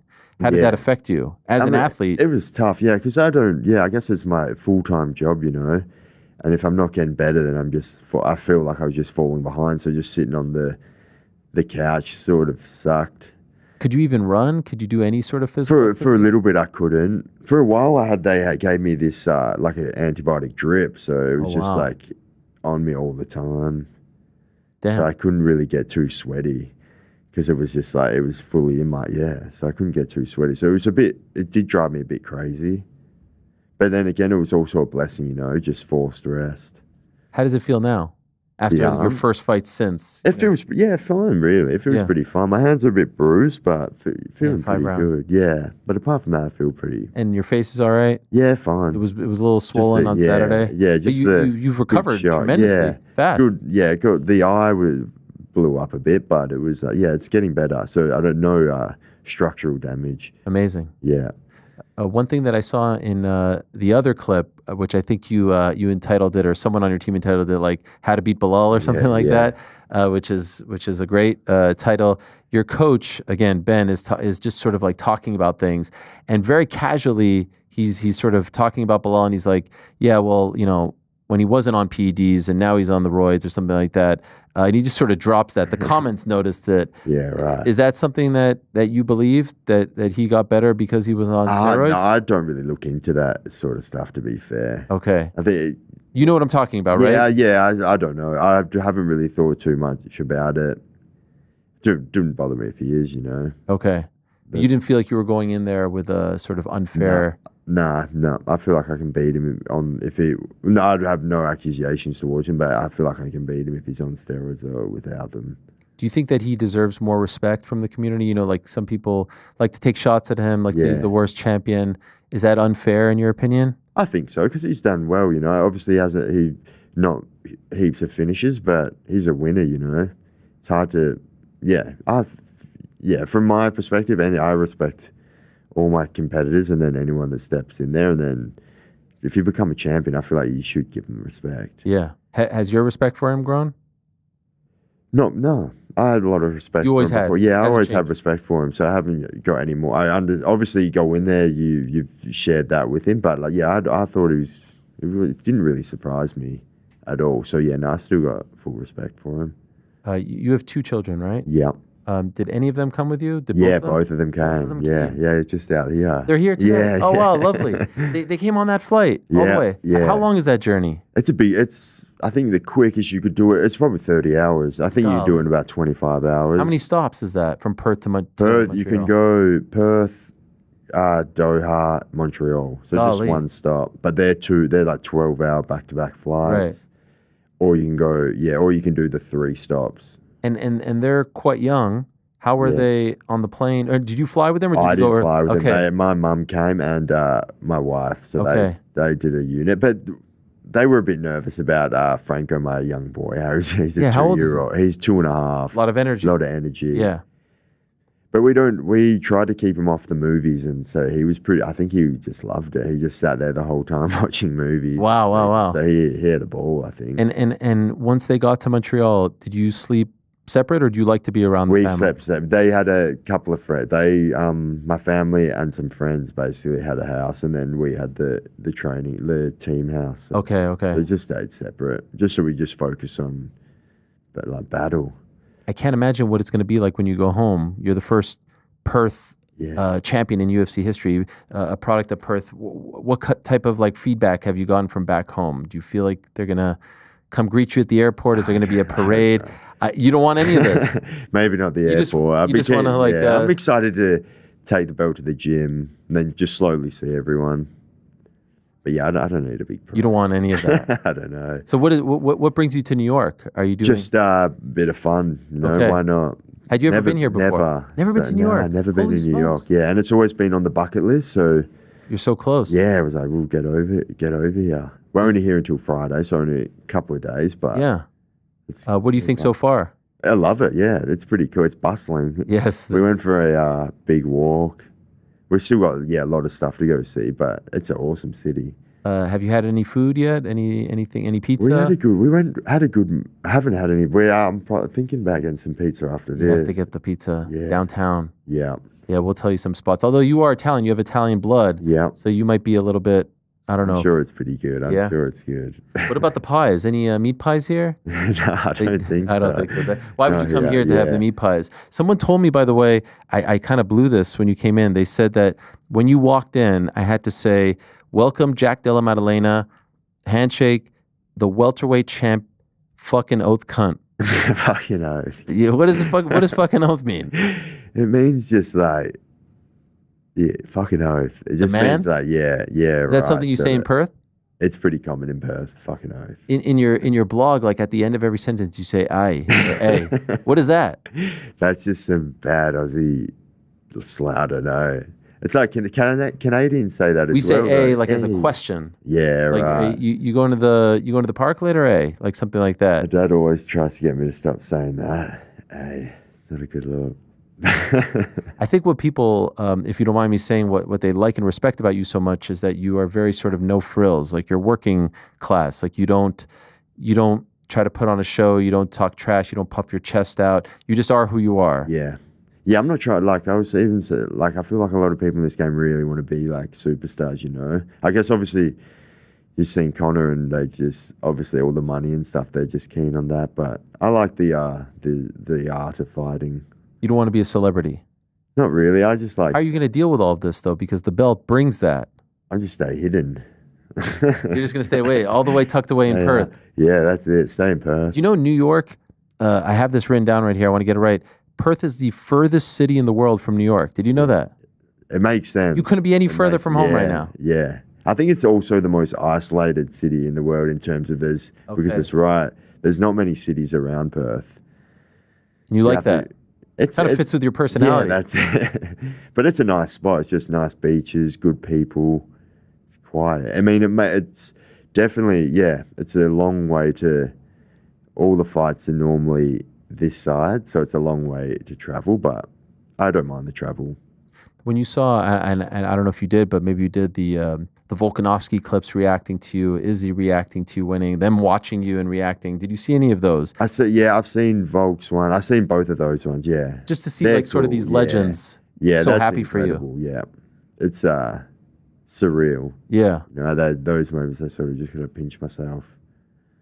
But yeah, I guess that's it. I believed in myself to get here, so I guess you just got to take it all in. What a time for Australian MMA. Back-to-back shows, a new champion. Yeah. Volk wins last month. Yeah, massive. It's crazy. Yeah, massive. I don't know if Rob and Volk were champions at the same time, but it might be the first time we've got two current champs. Yeah. It's pretty, it's awesome. For a pretty small nation.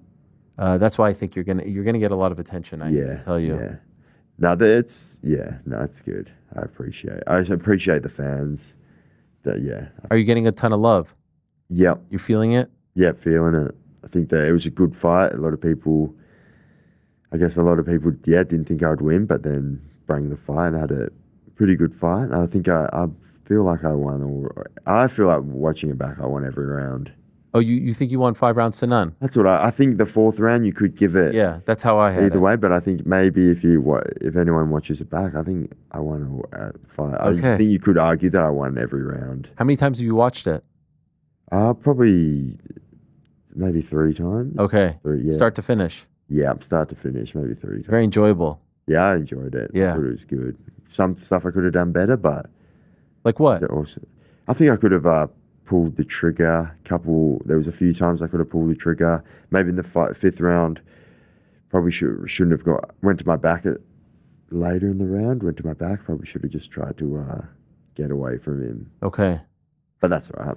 next time. Did any part of you revel in the idea of like, hey, you beating him screws up all the plans with Islam and Ilya? Like you could be the one that changes all of this. Do you think about that at all? I did see that a bit, and I thought that was I was pretty stoked to shake it up a little bit. Yeah. So yeah, I felt like I had to win. I felt like there were so many doubters and people saying that. I felt like it was just inevitable that I was going to win after hearing that stuff. I know you're focusing on the win and everything that comes with it, but I'd be remiss if I don't ask you about what's next. That's always part of the story as well. Yep. He tweets about you right off the jump, like right away. Islam does, right? He tweeted this: "Time to become double champion, inshallah. Let's go."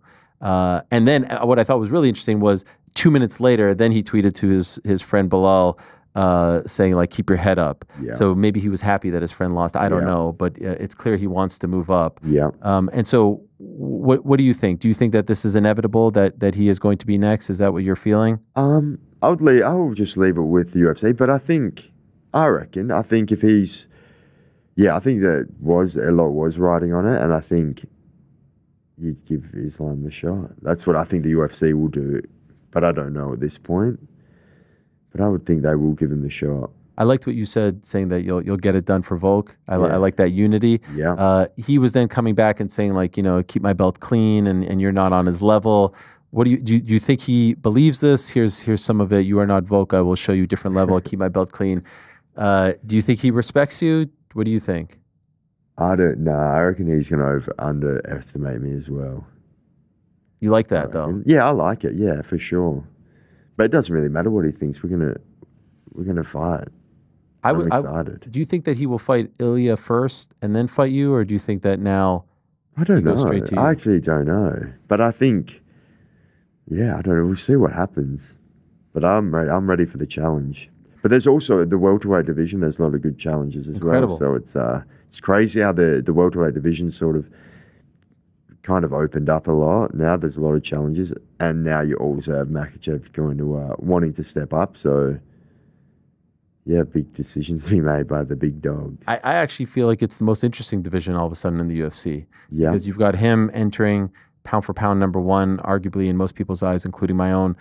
Ian Gary's out there, Sean Brady's out there, Buckley's fighting Usman next month. Like all of a sudden, Shavkat's always Shavkat. Golly, you sometimes forget about him. Yeah. I don't know where he is. I mean, that's the fight. I've been gunning for that fight for a long time. You were saying if people watch and here's Shavkat showing you some love.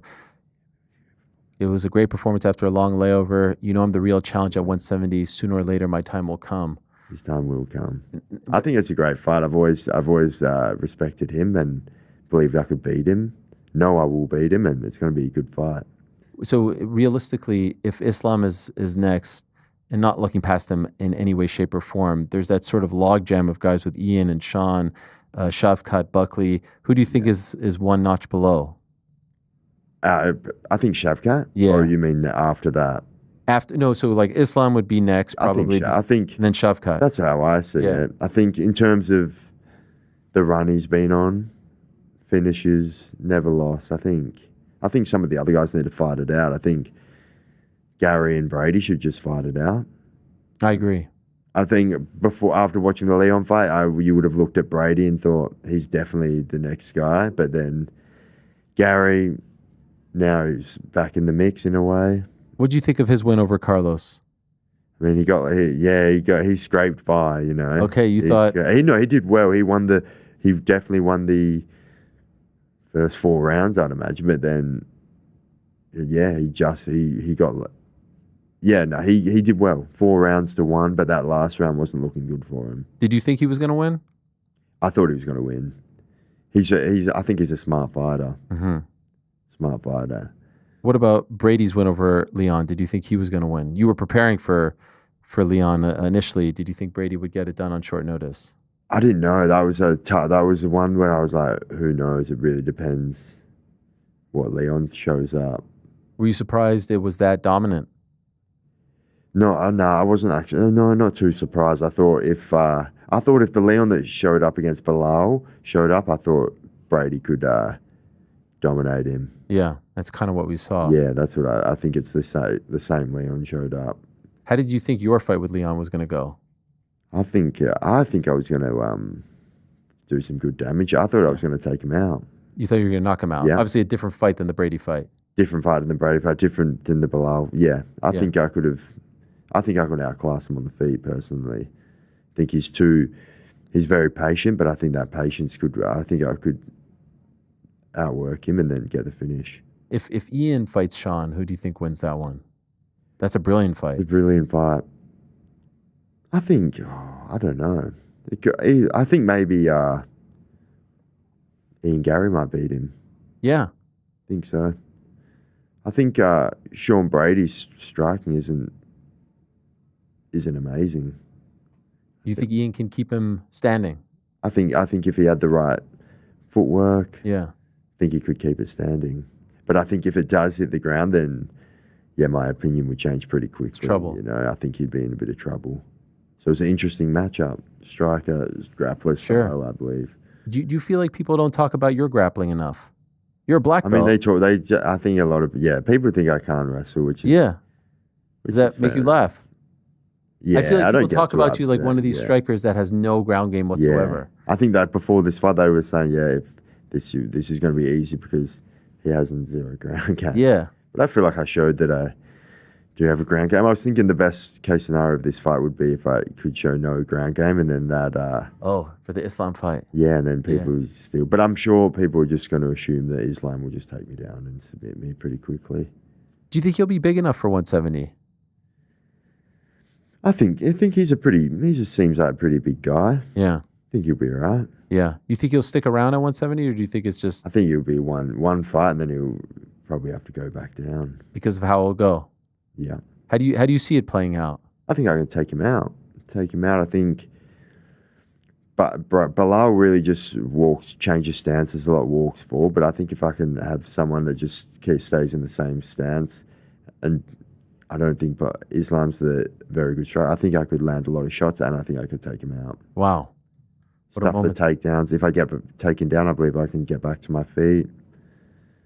Strong guy. Everyone talks about his strength. Yeah, about his grappling. Yeah. I was talking to Dustin about it. He said his strength was just next level. Yeah. I'll go spend a bit of time with Volk. He can tell me the ins and outs. Oh yeah. Will you train with him for this fight?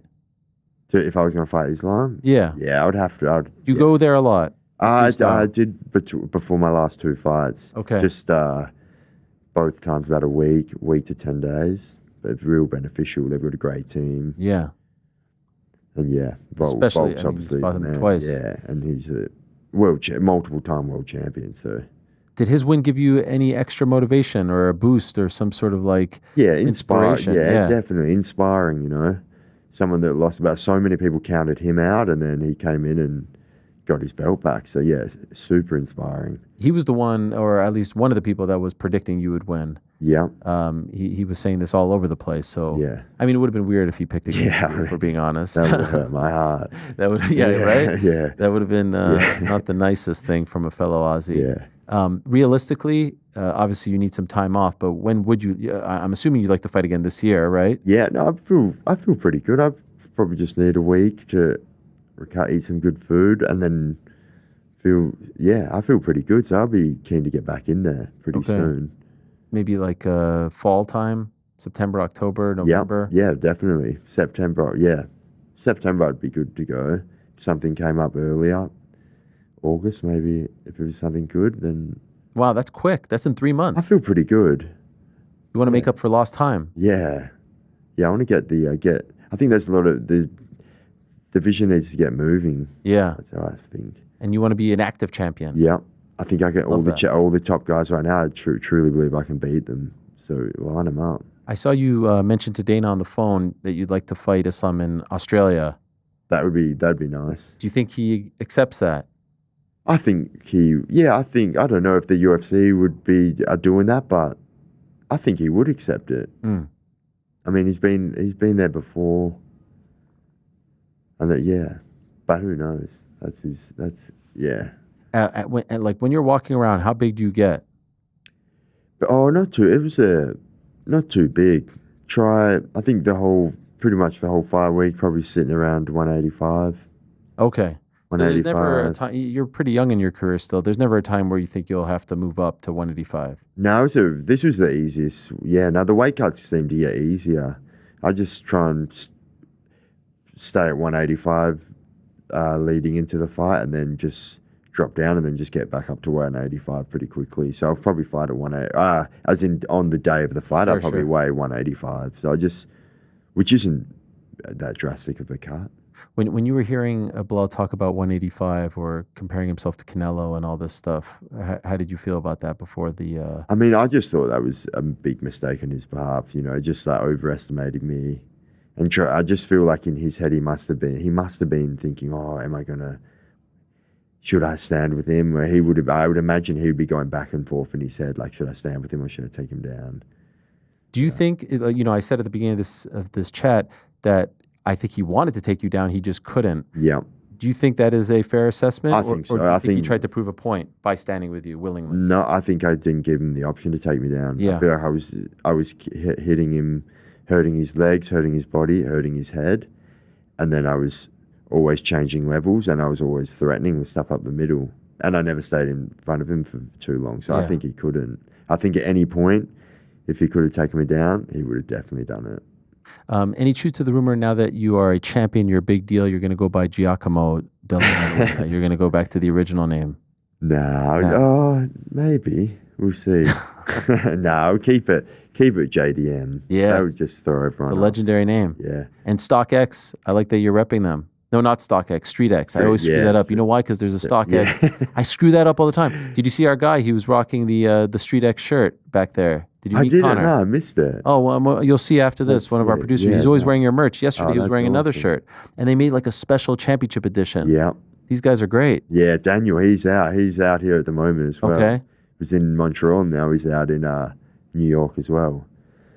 There's a great shoe store. Are you a big shoe guy? I like shoes, yeah. There's a place called Flight Club right around the corner here. Yeah, I'm going to check all the like limited edition stuff. You should check it out. I wanted to, people associate you with Perth, but we don't know a lot about Perth. So I wanted to ask you some Perth specific questions if I can, and you tell me if this is accurate or not. I'm told that the number one local beer is Emu Export. Yeah. Is that it? Yeah, that's it. There it is. Look at that. Yeah, that. What does that taste like? A bush chook. And what is that? A bush chook, that's yes. What it is, a bush chook. What does that mean? Well, an emu is a bush chook. I don't even know what that means. There you are enjoying one. Yeah. Look at that. Right in the hand. Yeah, it's visual nice, evidence. Crisp lager. Nothing better on a hot day than a. Can you get any in the aftermath of this? Montreal and New York? No, I don't think so. What does a bush chook mean? It's a kind of beer? I mean, that's what you'd call an emu export. Okay. Because an emu, you know, an emu, No. It's an animal. It's like an ostrich, like a really? Australian. It looks exactly like an ostrich, but it's it's an emu. Okay. So you call I guess it's a bush chook, and a chook is a chicken. Ah. Chook. Okay. Wow. There's a whole other language. It's a bush chook, yeah. And what's bush? The bush. Oh, like the outdoors. Okay. Bush, yeah. So it's like a bush chicken. Got bush it. chook. Interesting. And that's what they call the beer. Yeah. Okay. You know, in Montreal we have Molson, Labatt. Did you have any of those? No, I did. I did have we had a couple of beers after the fight. Had to. Good celebration. I should have read the next line here. It's bush being outback, chook meaning poured down your... This is from our friend, poured down your gob, he wrote. Yeah, right. We have a friend that lives out there, Iman, who was telling me a lot of these local things. He was telling me that VB long necks are big out there. Oh, yeah. Victoria Bitters? Victoria Bitters. That's a different type of beer. That's a different type. Yeah, that's a pretty Australian beer. Not as popular in Western Australia. Okay. You'd see more bush chooks around. Are you more of a beer guy or a wine guy? I like wine. Because isn't wine big over there in Western Australia? Yeah, you got Margaret River, which is like a nice you love it. region. I like wine. Swan Valley? Swan Valley, yep. That's in WA, Perth. Are you impressed with my knowledge? Yeah, it's good. I was told that Margaret River is one of your favorite places to travel. Yeah, it's a nice spot. So 300 kilometers south of where we live, pretty much, or a 3-hour drive. Okay. It's just a nice, beautiful. Yeah, it's a nice, really beautiful spot. If one were to want to pick up maybe a VB or a bush chook, would they go to Spud Shed? Nah, they'd go to a bottle-o. Oh, What is that? Like a bottle shop. Oh, okay. A bottle-o. Bottle-o. Spud is the supermarket. Yes. Local. Supermarket, yeah. Is there a guy named Tony G who The Potato Man. You know this guy right Yeah. here, this guy. Who is this guy? He's the king, the Potato King of Perth. He's had it, yeah. Is he a real person? He is. He gets in the ring every now and then. What do you mean? Has a couple of boxing matches. Really? Yeah. So he's like a local celebrity. Yeah, But he owns the supermarket. He owns the Spud Shed. And There's why- a few of them around. And why is he the Potato King? Because the Spud Shed, they sell. Spud. they sell. Yeah, they sell Okay. a lot of potatoes. That's unbelievable. And what about the dimmies? Dimmies. You know about the dim sum? Oh, dim sum. Yeah, I don't love you- dim sum. You call it dimmies? Nah, I don't. Damn, I screwed that one up. There's Bam Bamboo, Fortune 5. No, you know any of these? I don't. Where's Mrs. Chow's? Mrs. Chow's. Maybe you need to go to some of these places. Yeah, maybe. Perth is Are you more of a Frio or an Eagles guy? Frio. But you played rugby union, right? Yeah. This is Aussie rules. Yeah, that's Aussie rules. What's the difference in union and Aussie rules? Rugby. Oh. Rugby union's rugby. And what's Aussie rules? Footy. Football. Well, It's they like kick that. it. That's a different sport, yeah. Is it a different sport? Yeah, different sport. But it's not soccer, right? Nah. Rugby's like, it's a same pitch as a NFL pitch, basically, like a rectangle. Is there a pro version of rugby union?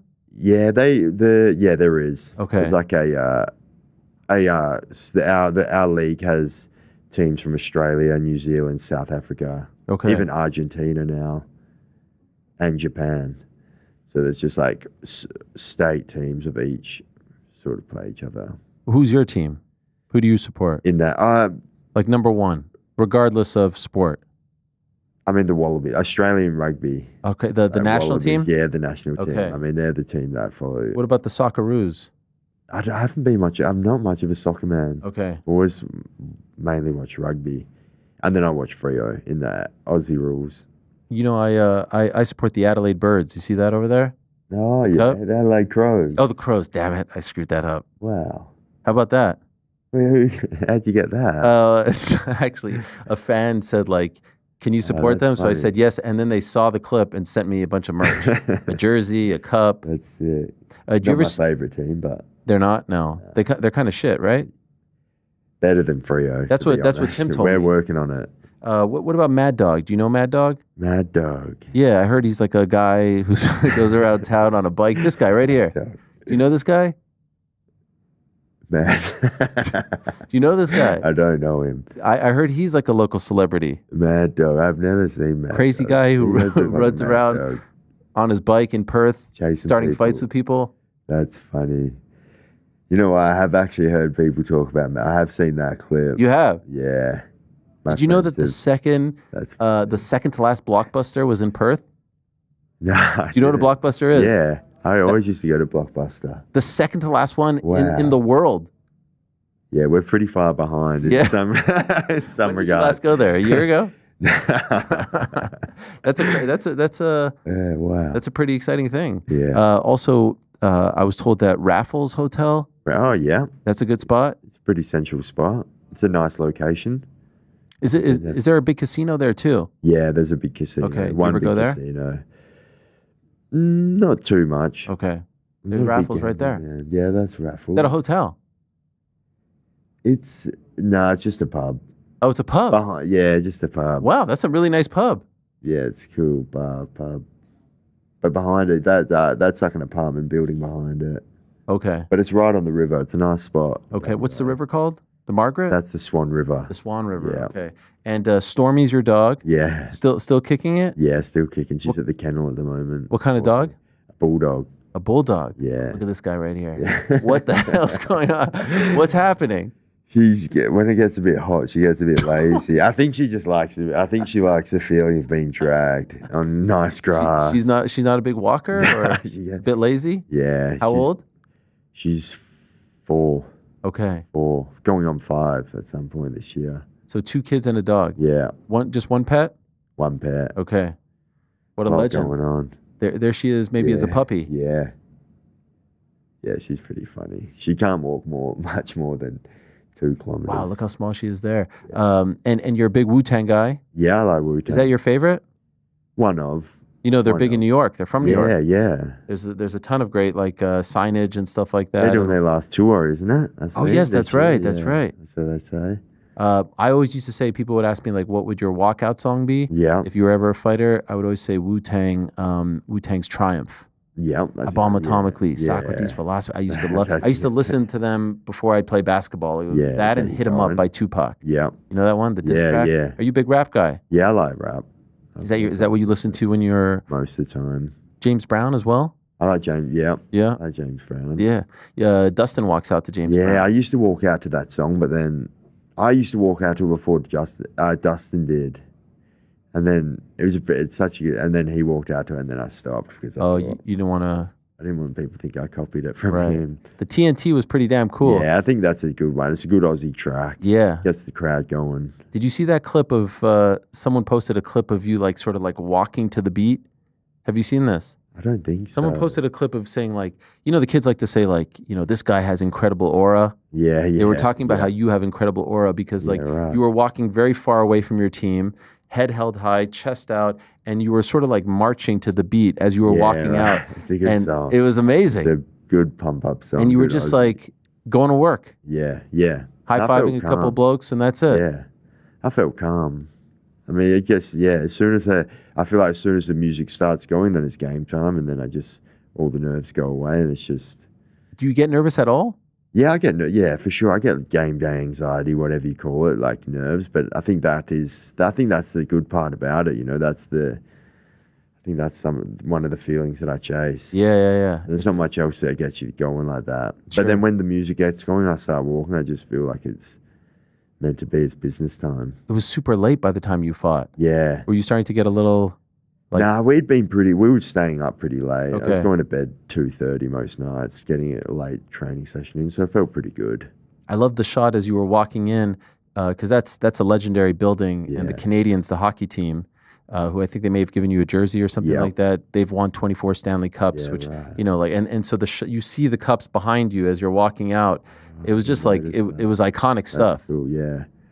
It was a cool venue, really cool. Very steep. Yeah. I'd say one of the best venues I've fought in, I believe. And I don't know if you know this, but Montreal has an incredible Lebanese community. You love Lebanese food. Did you have any? I didn't. Oh, I actually did. I did one. I can't remember what the place was called. I did before the fight, but I couldn't eat too much. I just had a couple of kofta sticks and nice salad.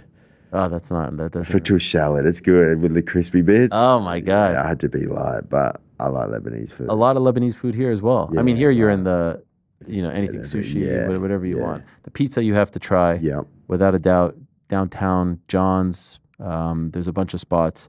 Patsy's is another great one. Right. But you're gonna be eating a lot in the next few days. I reckon. And I think you're doing the Today Show. Right? That's right. Yeah. That's a big deal. Yeah, it's a big. That's like real recognition, right? Yeah. It is actually very surprising. Is that surreal for you? It is pretty surreal. Because we'd never. It's like. That's as mainstream as it gets, right? Yeah, in Australia they don't. I guess there's a lot of Australian MMA fans, but the mainstream don't really pump too much MMA. So yeah, I guess it's surreal. Well, you deserve it. Yeah, thank you. You've earned it. Some people didn't think that I'd be able to get you to sit here for an hour, but we did it. Yeah, I'm glad. I'm glad we made it to the studio. This is cool. Yes. Thank you so much, and thank you to Tim as well for making it happen. And it was so amazing. I mean, to me, the fight of the year so far. This one and the Paul Hughes one. And by the way, shout out to Tim. What a day for him. He had Hughes fighting in Belfast and you fighting at night. So we watched that. We watched that fight, Park Royale. Oh, really? Yeah, Mount Royale. Yeah, Mount Royal. Yeah. We kicked the footy around, sat outside. It was a beautiful day. Had the sun, watched the fight, and he did well. And you realized your dream. Yep, that's it. So congratulations. Thank you for coming in. Really appreciate it. And I love the fact that we didn't have to do this when it's 4 a.m. over there. But always do appreciate when you wake up early for us. So enjoy New York. Enjoy everything that comes with the belt. And one more time, congrats on representing your country and your city so well. It was wonderful to see. There he is, the brand new champion, the welterweight champion. Still a little bit sad that the belt isn't here. I wanted to touch it. Where is the belt, by the way? Back at the hotel room. Yeah. I mean, it's a little heavy. He wants to walk around with it. Have the kids. But he is the man who won that belt back on Saturday in Montreal. In a couple of minutes, we'll be joined by Mike Malott. Don't go anywhere. Quick break, and we'll be back with the one and only Mike Malott. Chael Sonnen. It is good to see you. It's good to be seen. It's been a while. Yeah. I feel like I'm almost seeing Sasquatch here. You're like this mythical creature, Chael Sonnen, returning. It's almost fitting that you're back in the limelight. It's a UFC weekend, and you just received some good news because you are free to fight. Yeah, that is correct. The suspension has been lifted. I had a suspension, I got another suspension, and all the suspensions, all the red tape is in the past. It's all behind me. Does it feel as though a weight has been lifted off your shoulders here? If you're a professional athlete, you don't have the right to complain about anything. You know, and I hear these guys come out and they're crying and they're whining and it's poor me. And I've always thought, what a wonderful world you must live in if that is a big deal. You know, with all the things that are going on and the adversity that a person has to face, and you've got to learn to deal with that stuff. And you know, just because you get a little negative press or you end up in a little red tape here or there, you got to know how to deal with that if you're going to get anything done in this world. I can't imagine. I mean, I watch just average folks have bigger problems with a day being a good husband or being a good father.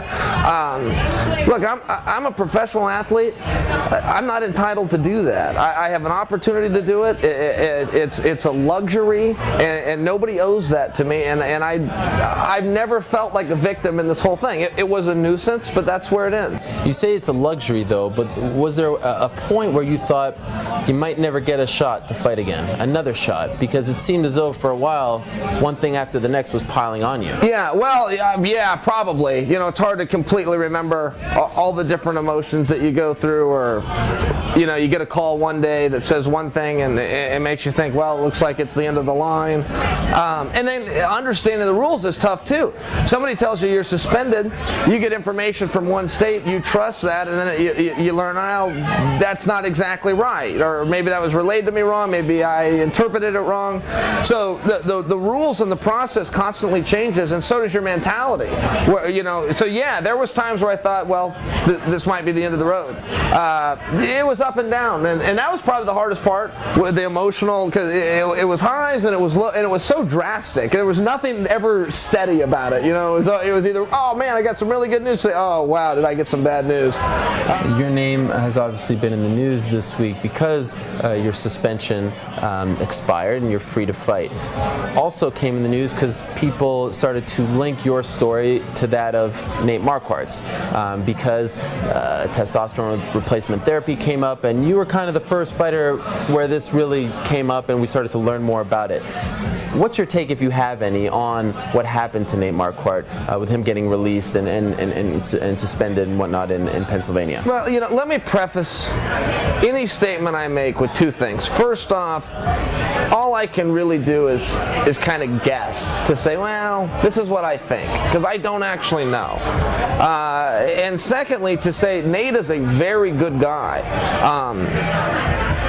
Behind everything you see, he's a good guy. He loves his family. He's good to his wife. If he tells you something, you can trust him. He's a good, nice, kind person. And all I know about it is what I saw on your show. And I think that Nate was very forthcoming and honest. I think it's important to understand Nate did not break any rules. He did not fight with an illegal substance or a banned substance of any kind. At the same time, I left that interview thinking, okay, Nate, I believe you. I believe everything you just said. I also think there's a couple of things you haven't said. I don't know that. But from my own opinion, from my office watching that on my laptop, I thought there was a couple of things that probably still haven't come out. One last thing on this. Are fighters abusing TRT in your opinion? Are there people who are, because you've talked about it, that this is a medical condition, you need this. Are there people in your opinion in this sport and in sports in general who are abusing this and using this as a PED? I can can tell you the frustration I had with mine is when you look at the rules and you say, okay, I'm a rule guy, I'm a rule follower. Legendary stuff there from Chael Sonnen. Legendary stuff in here with the great Jack Della. How could you not love Jack Della Maddalena? So calm, so chill, just a chill guy, relaxed.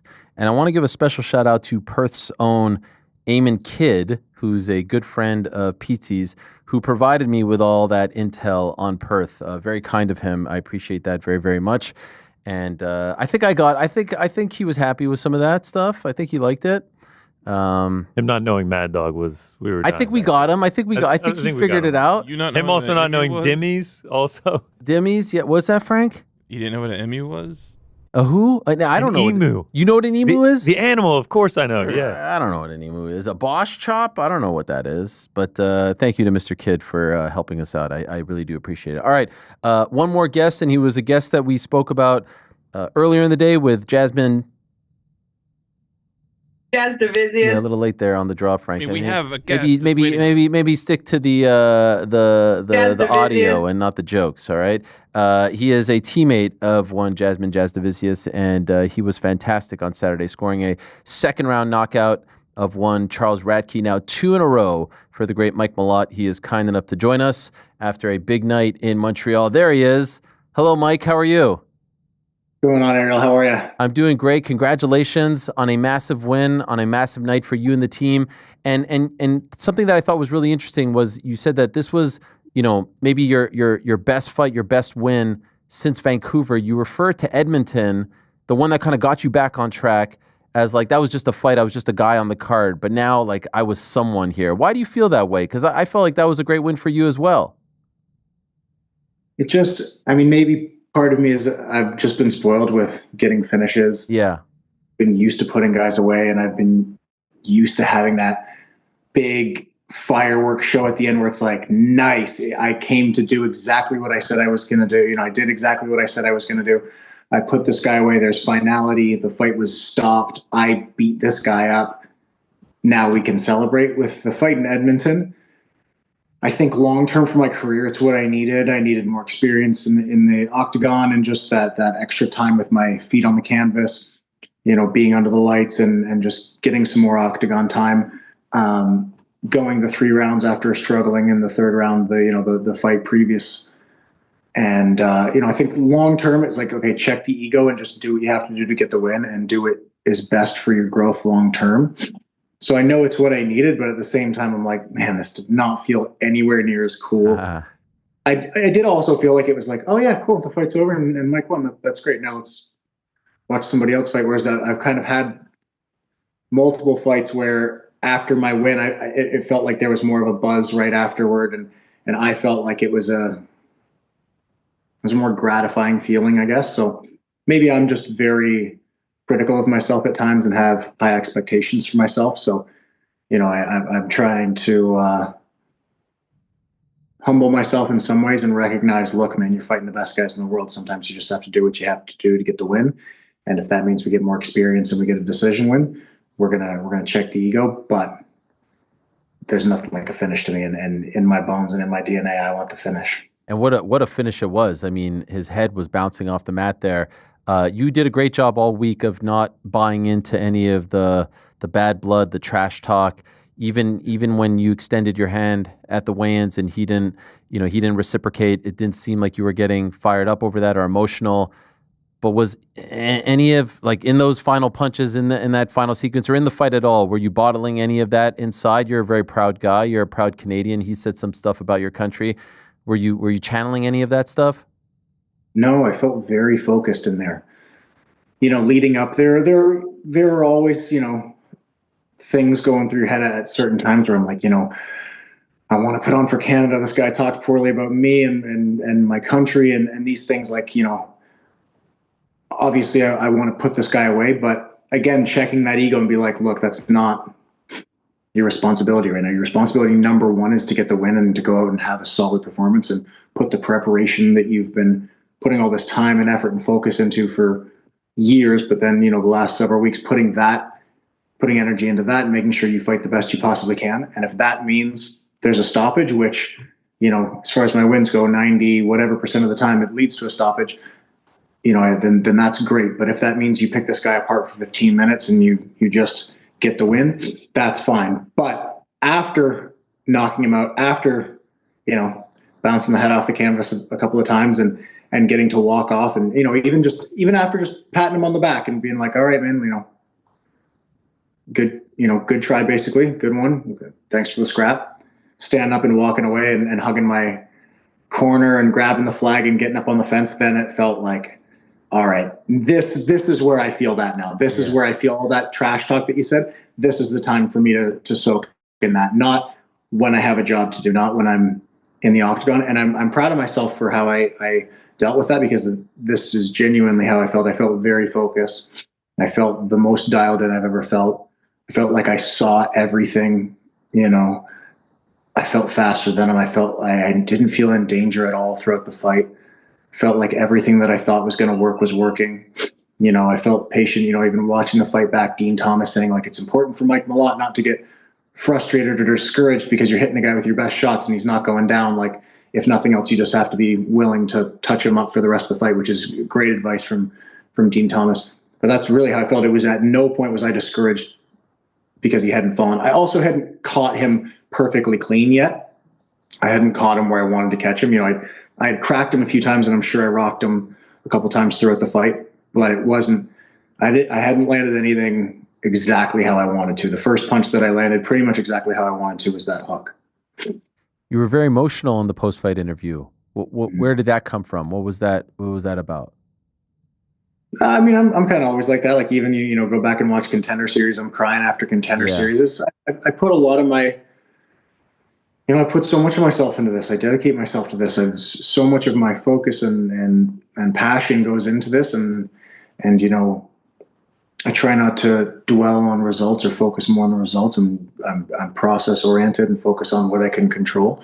But at the end of the day, the results matter, so we have to, as much as it's like, well, I've gotten better and I'm going to go out there and try my best or whatever. It's like, at the end of the day, being on the wrong side of a fight a few times, you run out of opportunities, or you run out of, the road ends in the UFC. So the results do matter, just trying not to focus on that too much, because it's not something that you can necessarily control.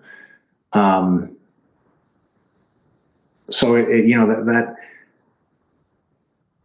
all that passion that I put into fighting and all the hard work that I put into it, it kind of like comes out after the fight. Again, when I'm in there, I'm not thinking about that stuff, especially Saturday night. I'm not dwelling on the things that are in the past. I'm not dwelling on what could be in the future. I'm in the moment, and I'm just in there fighting and focusing on what's directly in front of me. And I'm really happy with how I've grown in that way.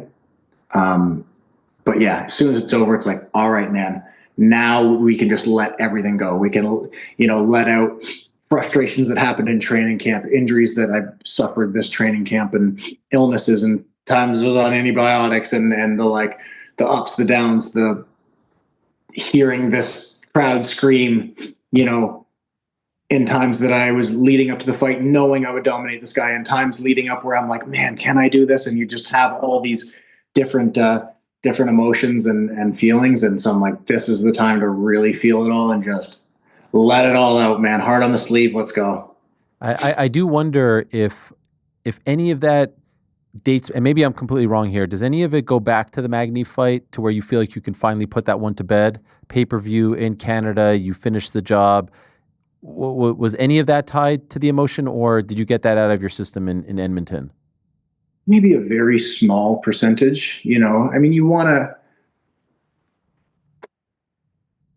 I felt like I really did a great job in Vancouver, and I felt like I really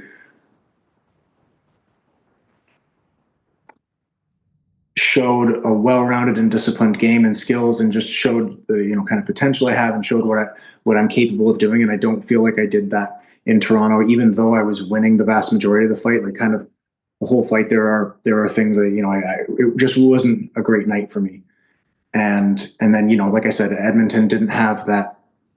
I was pretty happy with how Edmonton went, but it was a very reserved, caged performance.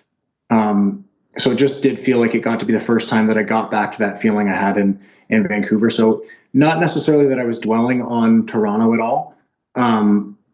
but just that I got to feel like Vancouver again, because that was just, almost a once in a lifetime opportunity or feeling until this Saturday night in Montreal.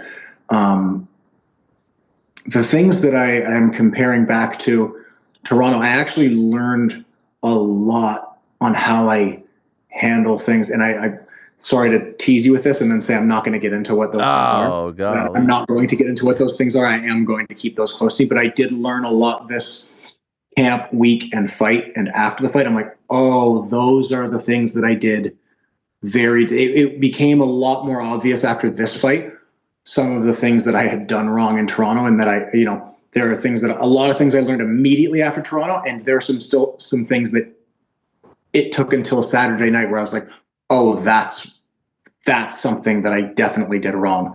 Sorry to just be that tease. I'm not telling you what it is, but I learned some serious lessons, and I'm really happy with how I reacted to things on Saturday night.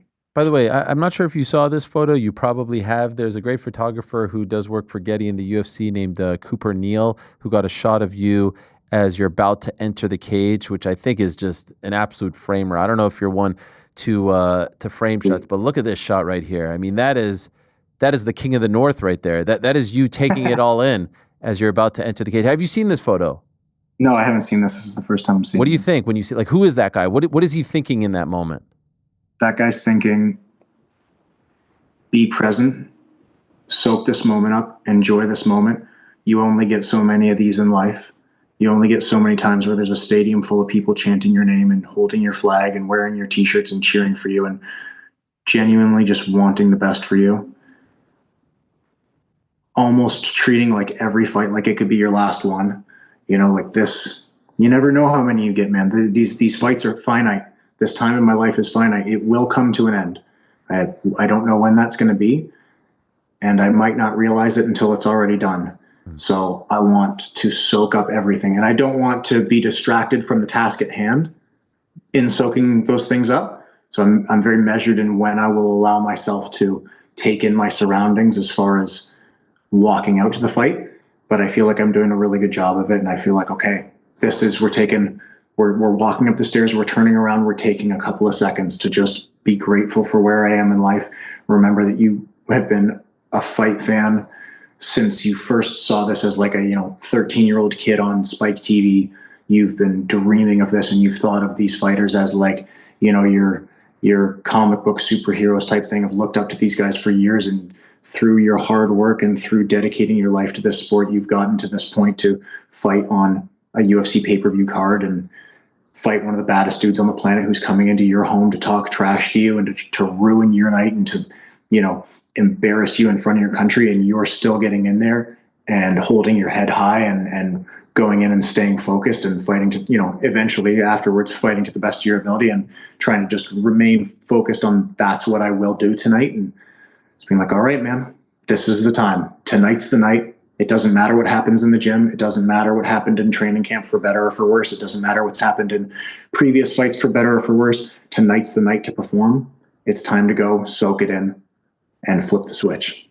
I freaking love that. What an answer. And thank you for that. I don't know if you look into things like someone on my side of the table would, and you probably shouldn't because it adds a lot of pressure, but there was something I thought beautiful and symbolic of the fact that the UFC was back in Montreal for the first time in 10 years. Montreal was the first city in Canada to have a UFC event back at UFC 83. I feel like you have been the guy that people have said is the next best as far as the males are concerned, and your friend and teammate Jasmine is the one on the women's side of things. And this wasn't just any sort of regular Canadian card. Who's in attendance? It's all the founding fathers. It's GSP. It's Rory McDonald. It's David Loiseau. I mean, some of these guys, I haven't seen Rory at an event in forever. I mean, it's literally been almost a decade since his last UFC appearance. And so I thought it was incredible that both of you stepped up in front of those people in that building. Historic, and sometimes, as you know, Quebec, Ontario, there's a bit of a rivalry. It felt like they were treating you as one of their own. It was all Canadian in there, and just all of it was just beautiful. It felt very unified as all of Canada. I think when we're in Canada, there can be, the Quebec, Ontario rivalry at times, but outside of Canada, we are Canadians. We're unified together, especially, geopolitically right now. I feel like it's been a long time since we've had this much passion as Canadians and everyone getting behind the flag, not necessarily their political team or these ideologies or whatever. I feel like we're really unified right now. And to be the only Canadian, fighting a trash talking American on the card, especially with everything going on, it heightened that even more. I'm like, all right, man, again, not focused on it, not dwelling on it, because at the end of the day, that stuff doesn't affect what happens in the octagon, right? That doesn't affect how I prepared. It doesn't affect the skills that I bring to the octagon. It doesn't affect anything tangible that actually matters in there. But you'd be ignorant to say that that's not something that needs to be considered. Just like an opponent trash talking, it's like he can say everything that he wants before the fight. It's not going to affect what happens in the octagon because I won't allow it, and I didn't. And I'm really proud of how I dealt with those things. But if you're just in pure denial, that may allow you to feel it and take an effect in the octagon. If you're just trying to say no, it doesn't matter, and you're actually denying it, right. These things, you have to address okay, what about this actually affects what's happening in the octagon? Nothing? Okay, cool. We're going to get in there and we're going to see who's actually just better and who has more skills and who came more prepared and who's the better fighter. Who wins, I don't think, is always the best indication of who the better fighter is. Sometimes things just happen.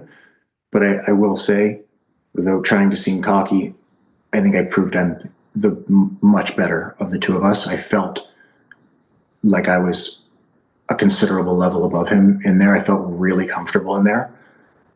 Even watching it back, I'm like, oh, a lot more happened than I thought it did. It felt really... It just felt really I felt so comfortable in there. I felt like, oh yeah, I got this guy.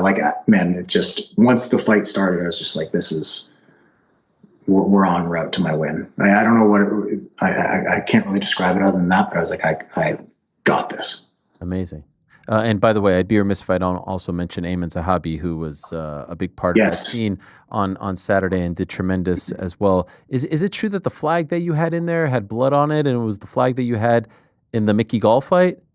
Yeah. So yeah, that's the same flag. The same flag that I brought up to the Mickey Gall fight. I bled on that for the Mickey Gall fight, and I felt I was like, symbolically, I want to bring that into the octagon and just have my blood-soaked flag. My blood that I've poured on my own flag, I want to carry that into the octagon. I was like, I almost hope people don't notice it, and it's just in my head, because I don't want people being like, why is he bringing a dirty flag into the octagon? But again, didn't think about that too much. I'm like, no, this is meaningful to me. I've gone out of our country and represented us and bled for this flag in the octagon before, and I am 100% willing to do it again. Jasmine fought right before you. Tremendous win. She gets the RNC against a former champ, gets her black belt. Are you so locked in that you're not even watching this, paying attention to it? Sometimes, if you see your opponent, when you see your teammate not have the best night, it could affect you mentally. So were you watching? Were you aware of what she had done before you walked out? I was aware of what she had done, and I saw the finish. I saw the takedown, and I saw the finish. I try not to watch my teammates too much. I glance up at times, but I'm not locked in watching her. I was still going through the things that I needed to do to stay focused for my performance. But man, I ripped on her in the back. I'm like, way to set the bar high enough. Right before I walk out, she just absolutely killed it. You fought a former world champion, black belt in jiu-jitsu, one of the best fighters on the planet, and just steamrolled her and looked incredible. It's there's no way you're not getting a performance bonus. This girl's getting a performance bonus for this. That was perfect. And I'm like, there was a moment again where I'm like, well, this might be an Edmonton again. I might take a backseat to Jazz, and I'm pumped for her. And that's great for her. I got to go out there and just do my thing. And then also just remind yourself, hey man, when you just do your thing and you just get in your zone and you stick to what you planned, almost always you find a good finish. So just have faith in that. You guys are magic together. It's usually a great night for the team when you're both competing. Are you upset? No knock on her at all, but are you upset you didn't get a bonus? Did you think you were going to get one? I mean, dude, who doesn't want an extra 50 Yeah. grand, man? Come on. And then also just the pride of me, like that's kind of my style too. I pride myself on being a finisher, and part of me was like, I want a performance bonus in every fight, not just for the money, but just as the, like, when I go out, expect a solid finish and a performance of the night bonus. You know, I didn't get one with the Mickey Gall fight, even though it was like a highlight reel finish, and I was really happy with how it went. And I didn't get one on Saturday night, but it's exactly that. It's a bonus. It's a cherry on top. It's a pretty freaking big cherry, but you know, at the end of the day, I'm like, man, I got my win. I got the performance I wanted to have. That doesn't affect the performance that I had. That doesn't affect the feeling that I had holding that flag up in front of 20,000 screaming Canadian fans. That doesn't affect that for a short second as I was about to get announced in the octagon. I looked out in the front row, just glanced up and saw a proper Mike shirt and looked up at the face that was wearing it. And it was my little brother, Jeff Malott. And I made eye contact with him and just pounded my chest and pointed at him. I'm like, let's go, baby. Like, just that we're in this together, man. We've been on this journey together as, you know, as far as professional athletes for years, and we've been growing together. And just symbolically, it was just like, it felt just extra empowering and you know, getting me locked in. You know, not that I normally am like looking out in the audience like, oh, I wonder what people are doing, but just there was something about it. You know, maybe just his energy. I don't know what it was. There was that, you know, big, bold, proper, just kind of glanced, looked up for a second, saw him. I haven't seen him in months in person, and just like, let's go, baby. I love you. Like, we're doing this, you know? So, yeah, none of that's affected by the lack of a performance bonus, though.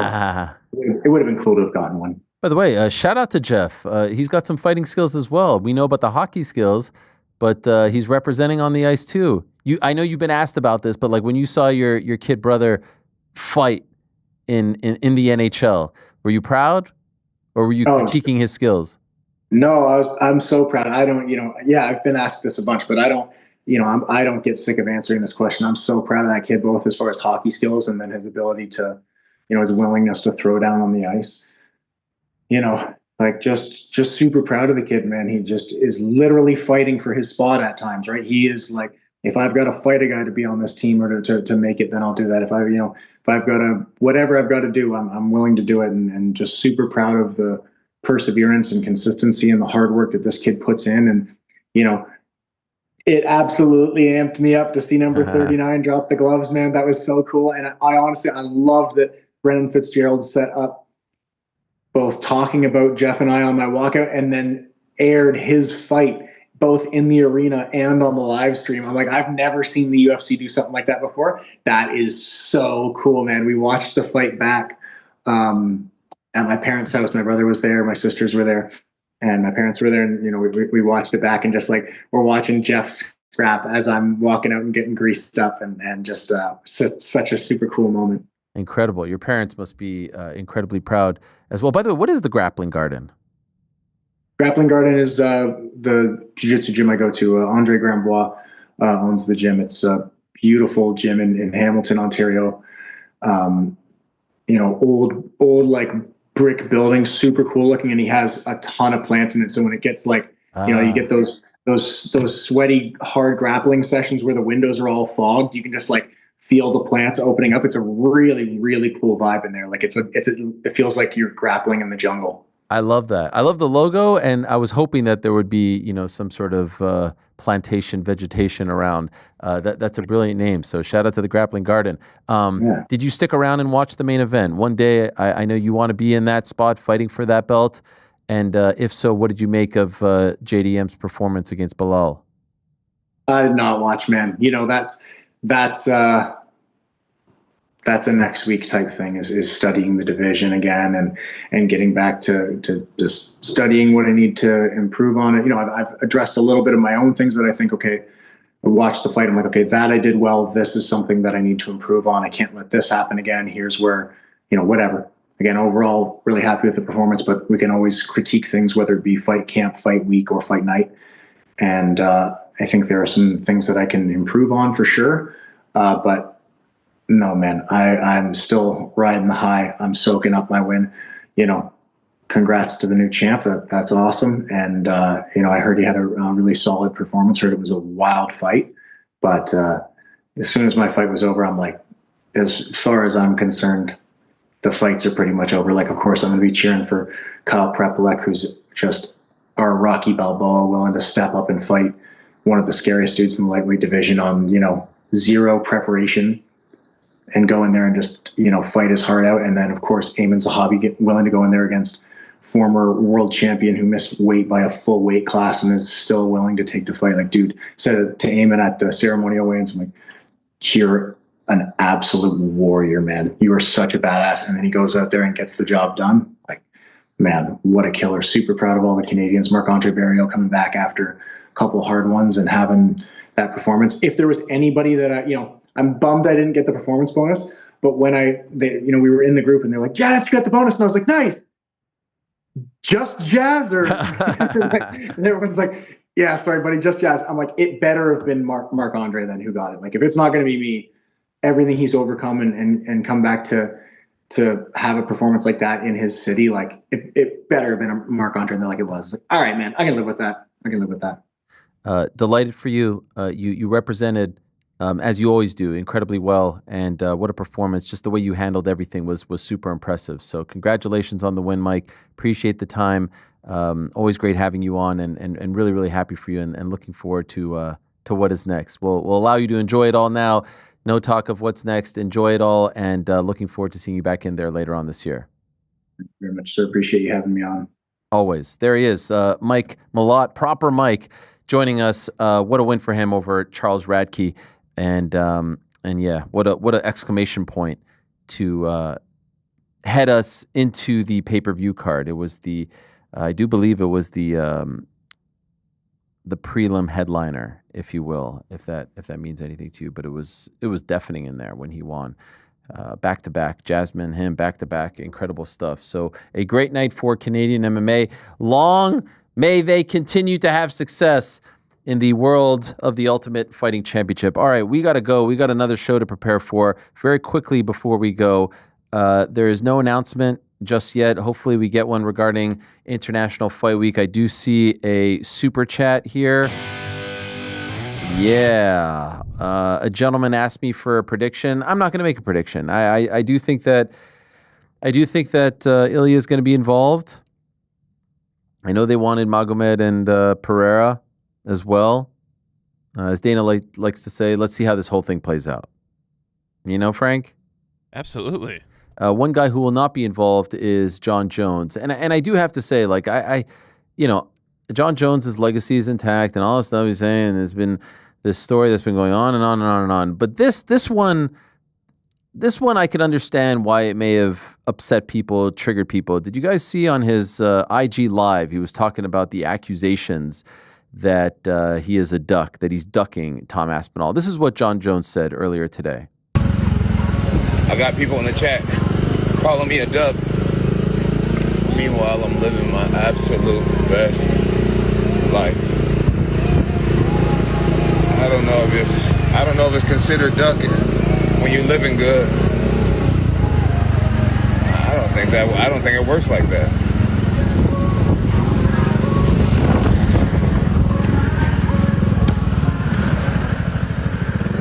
First of all, incredibly dangerous to do that. I mean, let's just be honest. You should not drive and be on IG Live. Second of all, look, he's doing this reality show with Nathan Diaz in Russia, and I'm told that the money is just absurd. It's astronomical. Get paid, well-deserved, both legends of the game. I totally understand it. But here's the part that I very much disagree with him.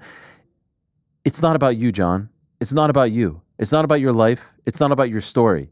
If you want to enjoy your life, if you want to be a part of a reality show, if you want to take that money and delay things and hold someone else's dreams back from becoming a reality, that is ducking. That is ducking, because there is a time-honored tradition in this business, in the sport, in combat sports, in fight sports, in sports period, that the whole thing has to move along. It's not about your story. Your story is great and you're living your best life, great. Get rid of that belt. If you want to do that, great. No one will begrudge you. Everyone thinks you've done enough. You've earned enough. You've proven enough. Now allow someone else to have that same story. Allow someone else to write that same story. You are holding him back. You are holding back not only Tom Aspinall, but the rest of the division. So yes, you're missing the point. This isn't about you. It's about the belt. How many more times does Tom have to say it? He would love to fight him. He would love to be he would love to have the opportunity to be that guy. He would love it. Who wouldn't? But he just wants that belt. He wants whatever that belt signifies, whatever it symbolizes, and what it brings. It brings all the things that Jon Jones is enjoying right now, because if Jon Jones wasn't the most decorated champion, wasn't the greatest light heavyweight champion, wasn't the 2-division champion, he wouldn't be doing things like this. He wouldn't get opportunities like this. He wouldn't get the opportunity to live his best life. And now you are stopping someone else from living their best life. Do you get the difference? It's not about you.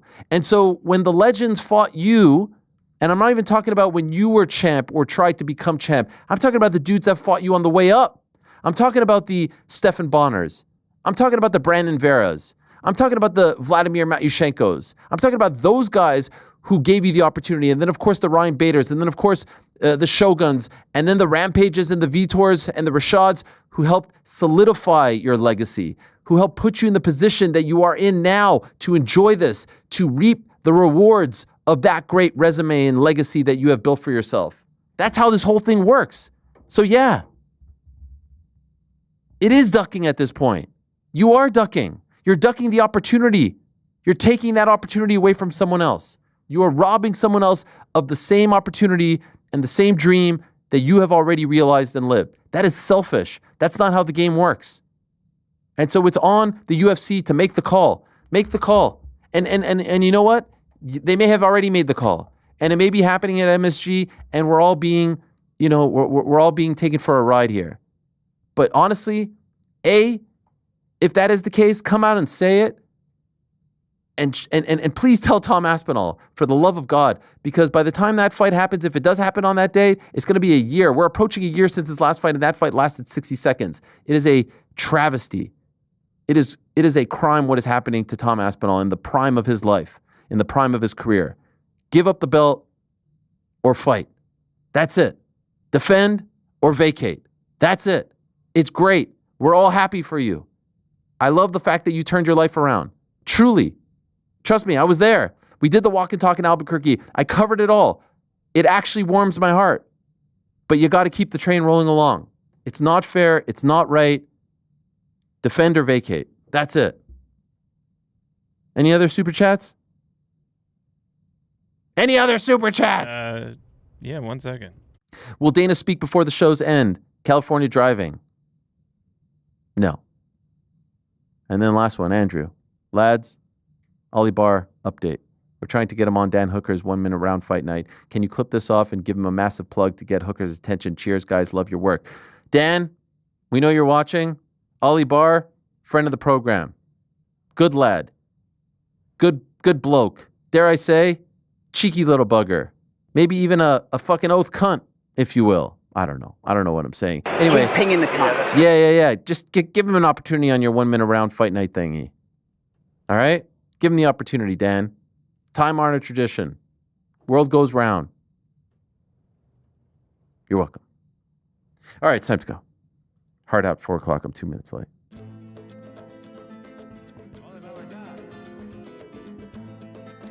Yeah-da-da.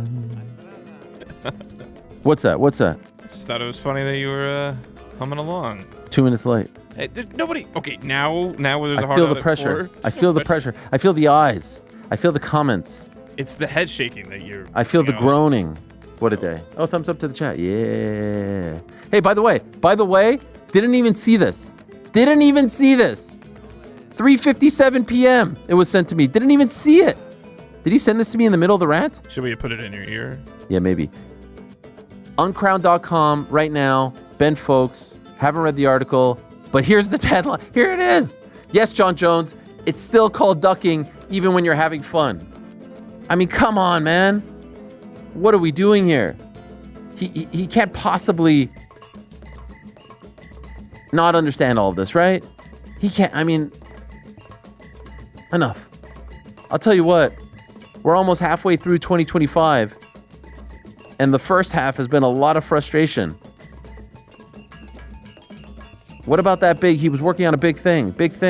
Where is that? We're approaching the midway point. Hopefully by the time we speak tomorrow, we'll have the International Fight Week main event set. We'll talk to Darren Till.